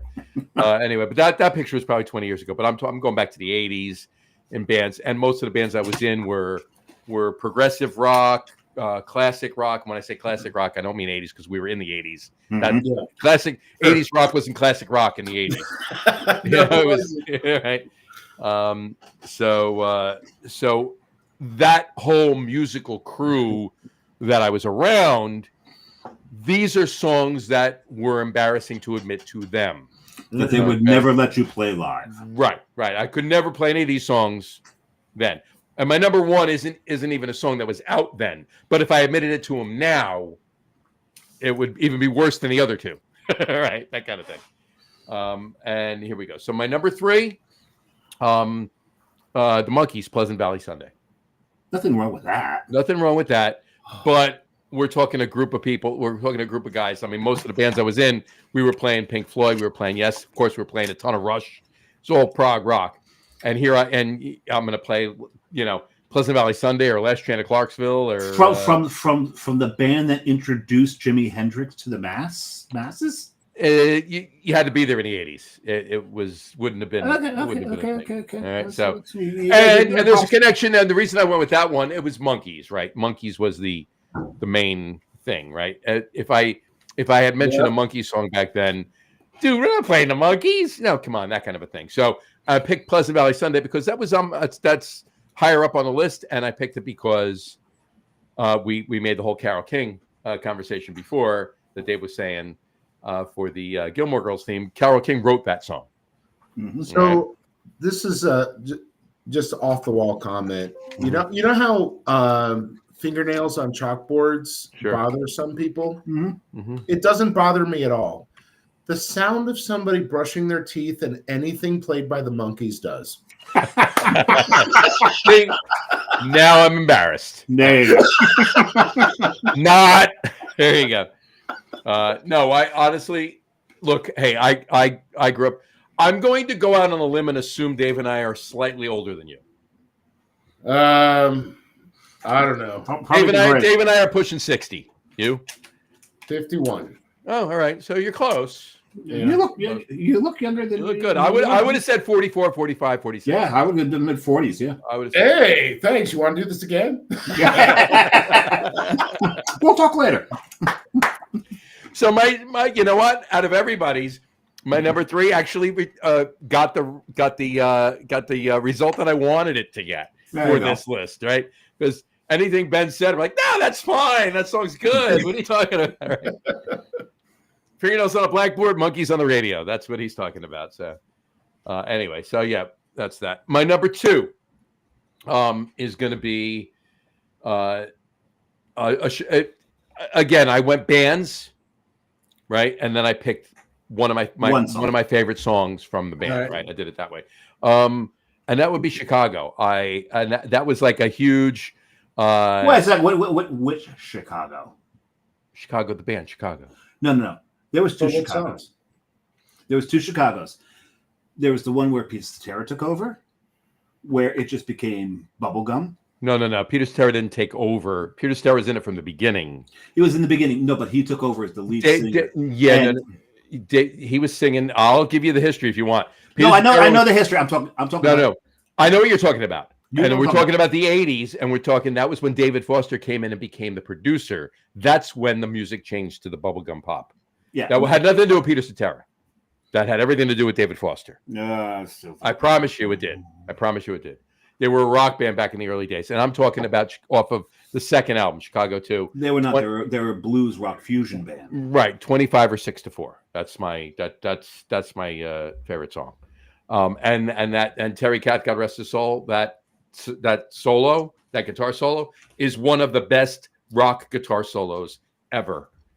In that song. Also that chord progression. I didn't say the best. I said one of. And the chord progression from that song is the same exact chord progression from "While My Guitar Gently Weeps."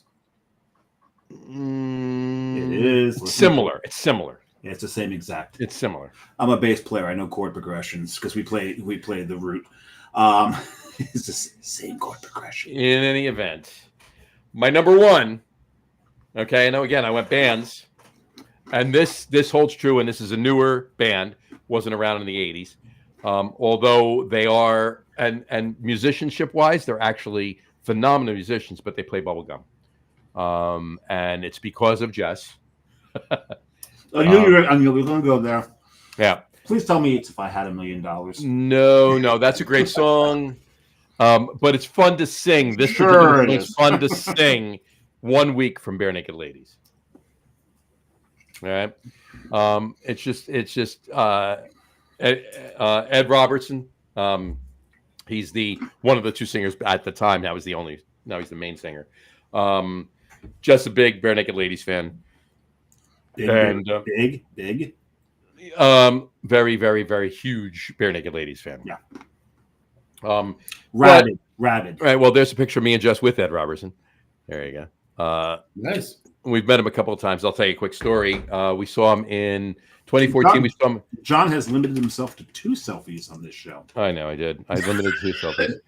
Is that a common theme? No, not. It's an occasional theme. All right. Okay.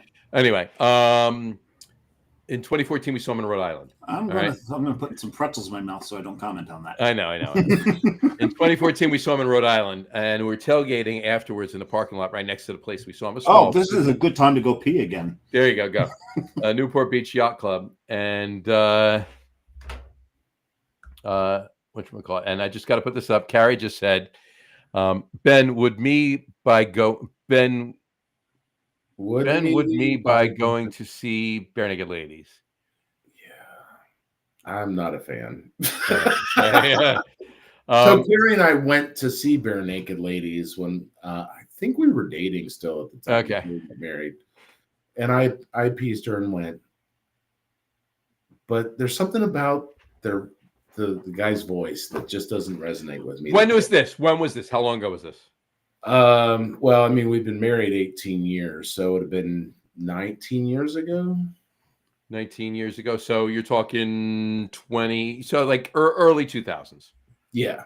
Okay. So Stephen Page was still like the main lead singer. Ed Robertson was the other lead singer. Stephen Page has been out of the band since then. Anyway. Look, I was never a Bare Naked Ladies fan. Here's the thing. I've always been a fan of Bare Naked Ladies, just not the rock group. Oh, 100%. That's where I was, right? That's right here. Just put that out there. I'm with Bet on that one. All right. Somebody had to say it. Right. So Jess, basically, let's put it this way. The band I've seen the most in concert all time is Rush, and I saw them 24 times over the years. Okay. Bare Naked Ladies, I've now seen 12 times, more than that. Wow, over 13, because we got to go see them every year, right? Yeah, and we're going again in July. So, Carrie said 2005. 2005. There you go. Yeah, it was still Stephen Page, but you plural don't have to see them every year. No, I know she does, but I go singular. Here's the have thing. to see them every year because. So I respect to remain happily. I don't dislike the music. I do like One Week because it's fun to sing. It's just like I like singing that. Go back to a Monkey song. You know the Monkey song. What's the probably not. Going down where Mickey Dolenz is singing "Going Down the River with a Saturated Liver," and I wish I could forgive it, but I do. Anyway, so I like it's not rap. It's just fast talking, and that's what One Week is. So that's why I like the song. But in any event, so 2014 we're in Rhode Island seeing them, and we went up tailgating afterwards, and we wound up ironically parking right next to the tour bus. Long story short, I did not pee long enough because. Long story short, shut up. I'll be finished if this. You shut up. I'll be finished with it in a second. I peed and you're not finished yet. Well, Ben and I were talking about something else. Anyway, which we call Carrie commented in. That's why we were delayed. So anyway, so we I guess papal dispensation right there. There you go. We don't anyway, we want to having beers with them. We want up hanging out, talking to them, drinking beers with them. All right. That's cool. Fast forward 4 years to 2018, we go see them in Coney Island, and we parked and we're walking up, and the bass player Jim, as we're walking up to the boardwalk to go into the amphitheater where we're playing, he's standing there. He looks at me and he points and says, "Beer guy," from 4 years ago. So that was kind of cool. And then he remembered you. That's kind he of remembered cool. me 4 years. Yeah. Yep. And then the picture I just showed you was actually from 2 years ago in New York, and we'll see them in the same place again this year. But yeah, they're a good group of guys. We've talked to them. We've had conversations with them. Not long. It's not like we're friends with them or anything, but clearly at least one of them remembers us. But they're cool, and they're amazing musicians. So I respect their musicianship. And a couple of the songs I like, and I do enjoy going to see them with her because we have a good time when we go to see them. Mm-hmm. And they usually tour with a lot of really cool acts. We've seen them with Howard Jones, a lot of 80s acts. We've seen them with Howard Jones, OMD. We've seen them with Violent Femmes. We've seen them with Colin Hay from Men at Work. We've seen them with Hey. Actually going to see Men at Work later this year. There you go. So am I. PNC. Toto. Toto, Men at Work, and Bruno Mars, Christopher Cross. Christopher Cross. Yeah, it's gonna be a good show. I think Al's going too. Al's going too. Yeah, we'll all be there. Oh, tailgate. Yeah, it'll be fun. So I have a unrelated question for you guys. Go for it. Mm-hmm. I would like to use this opportunity, since my wife is listening, to put a story to bed. Speaking of music, is this okay? How about it? All right, I'm intrigued There's now. nothing we like more than putting stories to bed and having Excellent. avant-garde conversations at some point. Yeah, I used to travel. I mentioned earlier. Yeah, no, well, it's been a debate because I like to tease. I like to tell stories, but I'll freely admit when they're just stories because I used to travel all the time. So sometimes I'd make stuff up, like I was sitting next to some famous person on the plane, which happens sometimes, and then I would tell her, no, it didn't happen. I'll stop you for a second because I do have one of my favorite sayings is never let the truth get in the way of a good story. That's right. That's right. But to this day, she doesn't believe the story, which actually happened. So we lived in several, when we got married, we lived in Cleveland, and then Bosch moved me down to coastal North Carolina. I lived in a little town. We lived in a little town called New Bern, North Carolina. And the only planes that flew in there were the small jets on coastal North Carolina that had no business, no first class. It was all one seat. There were one row typically, on one side and two seats on the other. Right. And so one time I came in, I know what this is, and it didn't happen. Yes, it did. So this is it. No, I get on, and I always get on to Charlotte. Love it. To get the flight to New Bern. And I get on, and there's this guy. I mean, he was rough looking guy. And I'm a big man. I'm 6'2", wide, and I'm on this little tiny plane. And I sit next to this guy, and I mean, I'm touching him because the seats are close together. Sure. And we start talking, and he's really nice. It's Slash from Guns N' Roses. That's a big dude. Big dude, rough looking dude, nicest man I've ever met and talked to. Real name? I have no idea. Saul Hudson. Mm-hmm. That's what I remember he told me. But he owns, and this is back in that day. I don't know if he still does, but he owned a couple of boats in outside of New Bern. And what was the name of that city? It was just north of New Bern, where the only city in the U.S. that has more boater registrations than voter registrations. Oriental, I think it is. What is it? Yeah. Oh, yeah. Carry one. Oriental, maybe North Carolina. Oriental. It starts with an. I want to say it starts with an O. Nicest guy. I was stunned because he is a rough looking dude. At least he was at that time. So just north of New Bern is Woodrow. Wasn't Woodrow. I want to say it's Oriental. Yeah, so Carrie also wants me to tell you about Tina Turner and when I sat on the plane next to Tina Turner. I didn't. That was a story. It didn't happen. It didn't happen. Oriental is due east of New Bern. Yeah, it's north or northeast. No, north. Well, depending on where you are on the coast, it can be. You can like in your mind you can think it's north, but it's actually east. You can. You'd have to go southeast for southern. Yeah. Right. Yeah. But it makes, from what I'm seeing on the map, it really does look like everyone there. Yeah, Oriental. Right. Yeah. Oriental, North Carolina. There. Yeah. So, fun fact. Sorry. Fun fact. There you go. So you never sat next to Tina Turner. I did not. No. that was a story. But you did talk to Saul Hudson. You did talk to Slash. There you go. There you go. He was actually very nice, because it was a 2-hour trip. There you go. And we were both squished in this little seat. I can't say as I ever talked to anybody on a plane, but I did have breakfast next to Tommy Lasorda in San Francisco in 1985.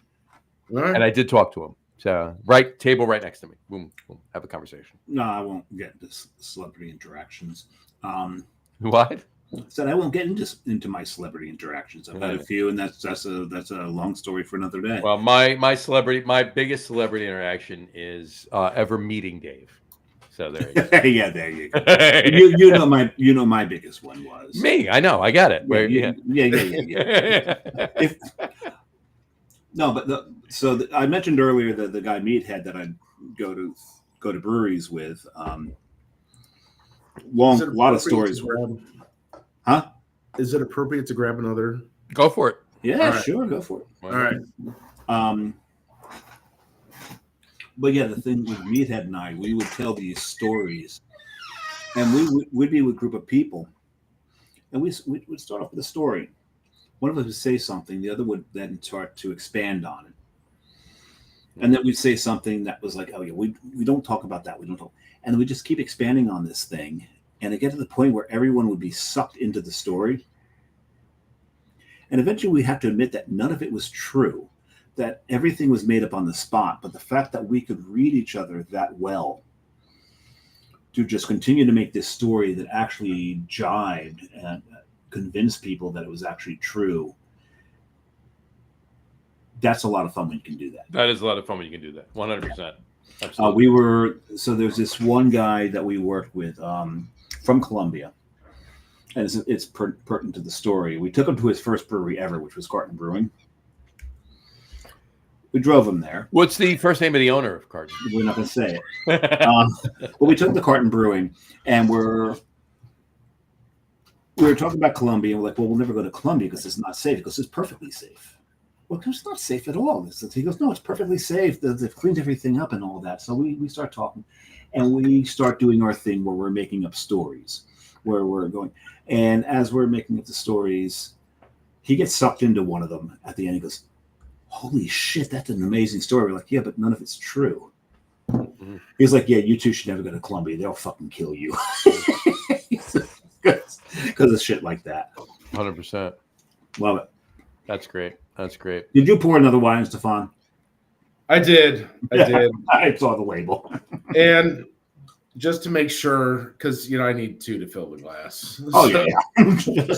Have at it. I'm still kind of slightly. It's a light beer. I'm almost done with the brown ale, but I'm enjoying it. I got to eat something when we're done, anyways. Yeah, I'm still nursing this Belgian style quadruple. There you go. Ale. I mean, I would be amiss if I didn't give an honorable mention to what I have behind me. That's a beautiful beer. Dave and I both had that beer, as well as our guest, on the show, the first show in February. Have you ever seen it in a 40-ounce bomber like this? Oh yeah, mm-hmm. That's the first way it appeared in the United States. Yep. So drinking in the 12s now. Yeah, you can get those in a lot of places that carry it. But the inside secret is you always want to look for Costco around in between just before Christmas and New Year's. They've got these for $10.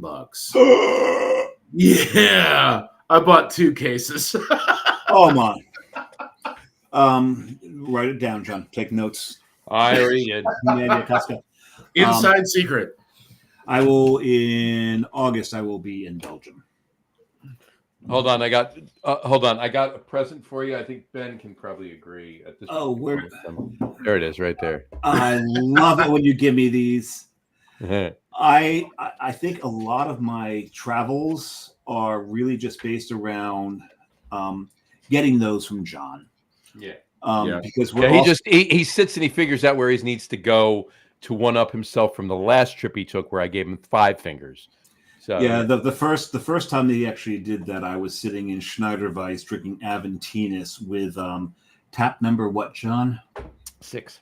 Yeah, tap number 6 in the background. And of course, it was 12:30 where he was, so it was 7:30 in the morning. He's texting. Yeah. Pictures of but where we're staying in Belgium, where we're staying in Brussels, we're 4 blocks away from Cantillon. Yeah. John, do you have another gift for me? I'll give it to you when you get there.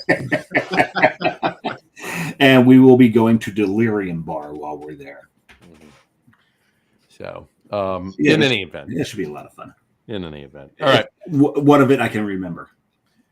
So anyway, wrapping things up, Ben. 1487.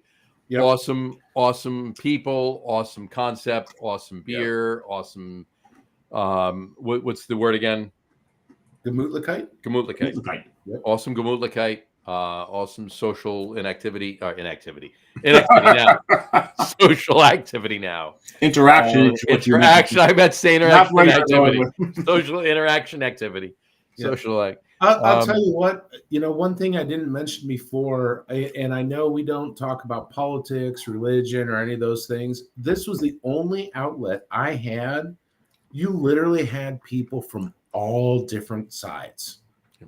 And it was a safe space to talk about those things. I didn't encourage it because I thought, like you guys, no, you talk about it, you're gonna ostracize part of your audience. But I learned so much, we had people from all walks of life, all sides of the political spectrum, and they would come together and talk in a nice, pleasant way. They disagreed, but it's like, I miss that. We don't have that in this society. Wait a second. Right. No, it was open discourse without anger. Right. Yeah. But that's just it. That's the way it always in this was. Country. Yes. That's the way it always was. It always was, no matter what side. That's the way it should be. Look, everybody can have their own opinion. Everybody is allowed to have their own opinion.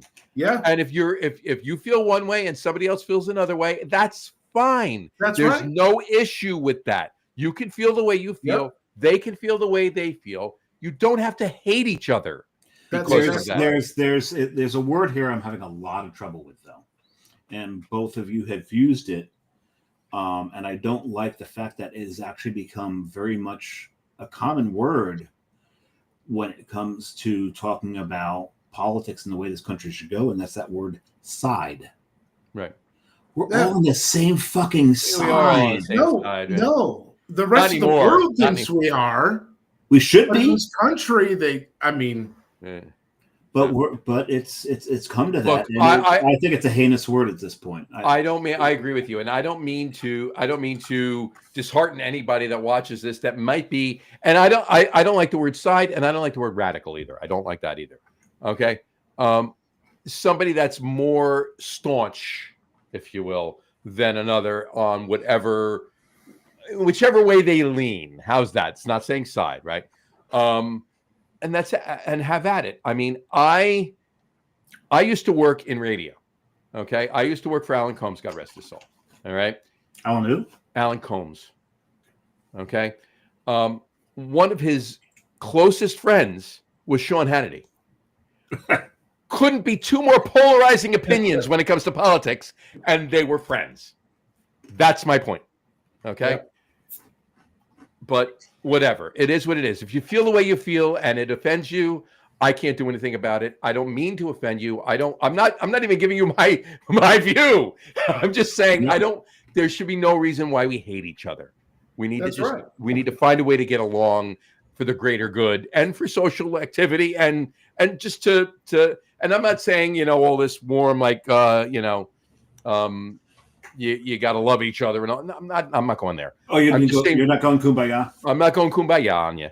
I'm just saying we need to focus on the greater good, if you will. Right. And kindness would be somebody can piss you off. Trust me, people piss me off with stupid shit too. Right. But that's the whole reason I'm on this show, is to piss John off.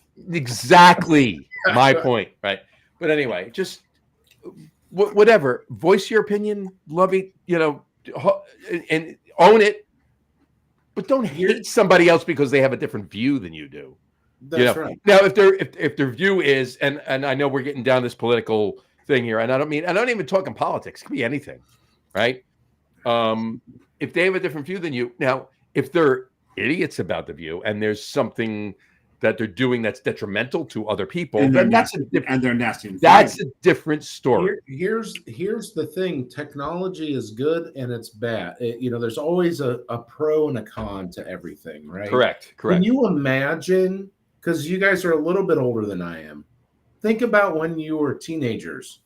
Think about the worst thing you did when you were teenagers. And if there was Instagram and Facebook and all these things back then that recorded it and never deleted it, and then you were judged by your worst moment, it doesn't matter what political, beliefs you have. Mm-hmm. I mean, that's where we're at. And I think that needs to change, because we all make mistakes. We're human, Of course. Oh, speak for yourself. Well, I mean, Dave's a robot. Don't worry about I'm a it. human 6 years ago.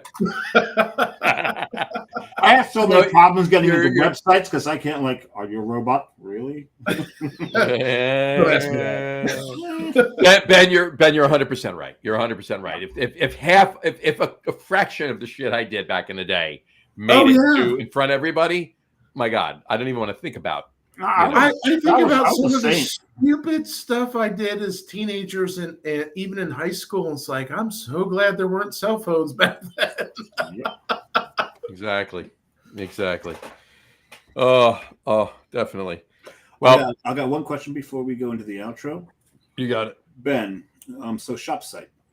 Yeah. We're a craft beer podcast. Yep. How does ShopSite work into that community? How does that translate? Question. So I think you mentioned you have some breweries that might be listening or on the call. So we are focused in 3 different market segments right now: sports, textiles, and food and beverage. I can tell you, as somebody that started a brewery and ran a brewery, we were always looking and hiring artists and looking for things, new ways of doing packaging, art on everything from 6-packs to 12-packs to the cans to the bottels. I don't have a 6-pack anymore. He's got a whole keg. That's right. We can now leverage your community, your social media following, and have them use word to or text to image generation and vote up what they want to see from you. It's empowering your user base to create and potentially the next experience, the next packaging, the next beer recipe, or the next beer profile that you want to see. We now enable your voice of customers in real time with qualitative results right into your decision-making tree that you have. How many of those are you in, and you still use the word qualitative? That's impressive. How many what? Beers. How many beers in? How many steins you just drank? How many half liters? And you can still use. I can outdrink all my friends, my friend. There you go. I mean, I ran a brewery for a long time. So, but there was someone that once told me, a very wise person that John and I both know, that said, when it comes to breweries, as far as the people that can drink, is the owner always thinks he can outdrink everybody. The brewers think they can outdrink everybody. But the person that can actually outdrink everybody at a brewery is actually the salesperson. That's a fair assumption. Yeah. And I did sales. Not only did I own it and start it, but I mean, I was on the front line of sales too. Well, because then John knows this damn well, because he was a salesperson for how many damn breweries? Because you're sampling with people all day. Mm-hmm. Yeah. Well, it's fair. You want to make sure when I was doing samples, I wanted to make sure that we were putting our best foot forward and making sure that the beer that we were sampling with the customer. I mean, not only is it a social thing that you're having a little sample with them, but you also want to make sure that you're selling the product. But I took you off of where you were talking about with ShopSite. ShopSite. Yeah. So ShopSite, it really enables faster, more qualitative, less expensive results than any market testing or market validation that you need to do, or that breweries or customers are doing. And it gives you ideas right from your followers, from the people that love you the most. So that's awesome. Awesome. I mean, we developed ShopSite because we saw a need for it, not just in the brewery industry, but including in the brewery industry, but in multiple market verticals. So, and by the way, it's 100% free for anybody, any of your listeners, to go to shop site, and I'll put that out there again. It's shopsight.co, not .com, .co. It's 100% free, and there's a lot of challenges right now on the site that you can go and develop things. So I just developed a cool thing earlier today where we have a car challenge. I used word or text to image generation. I love F-150 Raptors. I don't own one. If ShopSite takes off, I will. I just love that vehicle. And so I said, make me a sports car, because we have a sports car design challenge on there as a rendering. And I said, make me a sports car that's based on the design of a F-150 Raptor. And it came out, it was awesome. So I posted it on my own Facebook. So there's a sports car challenge. There's all kinds of different design challenges on there. And it's 100% free to users. To end users. The brands, it costs a little bit, but if any brewery listeners want to reach out to me directly, I'd be happy. And they can find me on LinkedIn. Just search 1487 Brewery, Ben King. They can find me easily enough. Oh, a question I've failed to ask. Your middle name does not begin with an E, does it? I am BB King. Yes, you may have heard of it. With a B. So you're BB King, not Benny. He's not Ben E. King. He's BB King. I'm BB King. Even better. So, fun fact: I've seen BB King in concert more. So he's not standing by you; he's standing by Lucille. Oh, that's right, Lucille. All right. He was an amazing concert, even when he couldn't walk ananymore and was in a wheelchair. He was. That doesn't matter. It's just how he plays the guitar. Mm-hmm. Yep. How he makes that thing cry and sing and wail. Yeah. There you go. And, they never let me in for free, even though I had a driver's license that said I was BB King. I'm his son. I want backstage access. Like, no. I have the same thing that Michael Jackson has. That's why I'm white. Yeah. Oh, you gotta love it. Oh, all right. On that note, that's a perfect note to go out on. And by the way, we'll post up the link to shop site on our Facebook. Appreciate it as well. Absolutely, we'll put it up there. But Ben, stick around. We'll talk a little bit off after we finish up. But on that note, we will wrap up the show for today. We want to thank everybody for watching, and for those of you just listening to the audio podcast, thank you for listening. Don't forget to visit our website, www.logroom.com. That's LEGERROOM.com. And please remember, like us and follow us on all of our social media, Facebook, Twitter, Instagram, and of course, our YouTube channel. All of them are at The Lager Room. Remember, we go live with the video podcast on Facebook, YouTube, and Twitch every Tuesday night around 6:30 p.m. Eastern time, except for tonight. And for those of you who just want to listen to the audio podcast, you can do so on our audio host, Spreaker, as well as iHeartRadio, Apple Podcasts, Spotify, Odyssey, Audible, Pandora, Amazon Music Podcast, iTunes Music, YouTube Music, TuneIn, Podcast Addict, CastBox, Deezer, Podchaser, Listen Notes. Pretty much anywhere you can find an audio podcast, you will find the Log Room Guys podcast. And if you haven't done so already, please subscribe to one or more of those feeds, and you will never miss a show. Again, thanks for following along with us. Have a great rest of your week. Have a wonderful weekend. Ben, thank you so much for coming on. It's been an amazing show. It was awesome. Awesome show. 9.2. I got a 9.2. All right. This is a good one tonight. Yeah. So Ben, I think I told you I rate his outros. All right. There you go. And he had a skip or two in there. I had a skip or two, so it was now. I might raise that. I may have to raise that to 9.4 because you threw in some uncharacteristic honesty in there. There you go. Yeah. This is very true. Yeah. So you can throw that in there. But I appreciate that. I'm going to try it. I'm going to strive for a better score even next week. So there you go. There we go. But on that note, again, have a great rest of your week. Have a wonderful weekend. Drink a lot of beer, but drink responsibly. And we will talk to you next week, folks. Take care.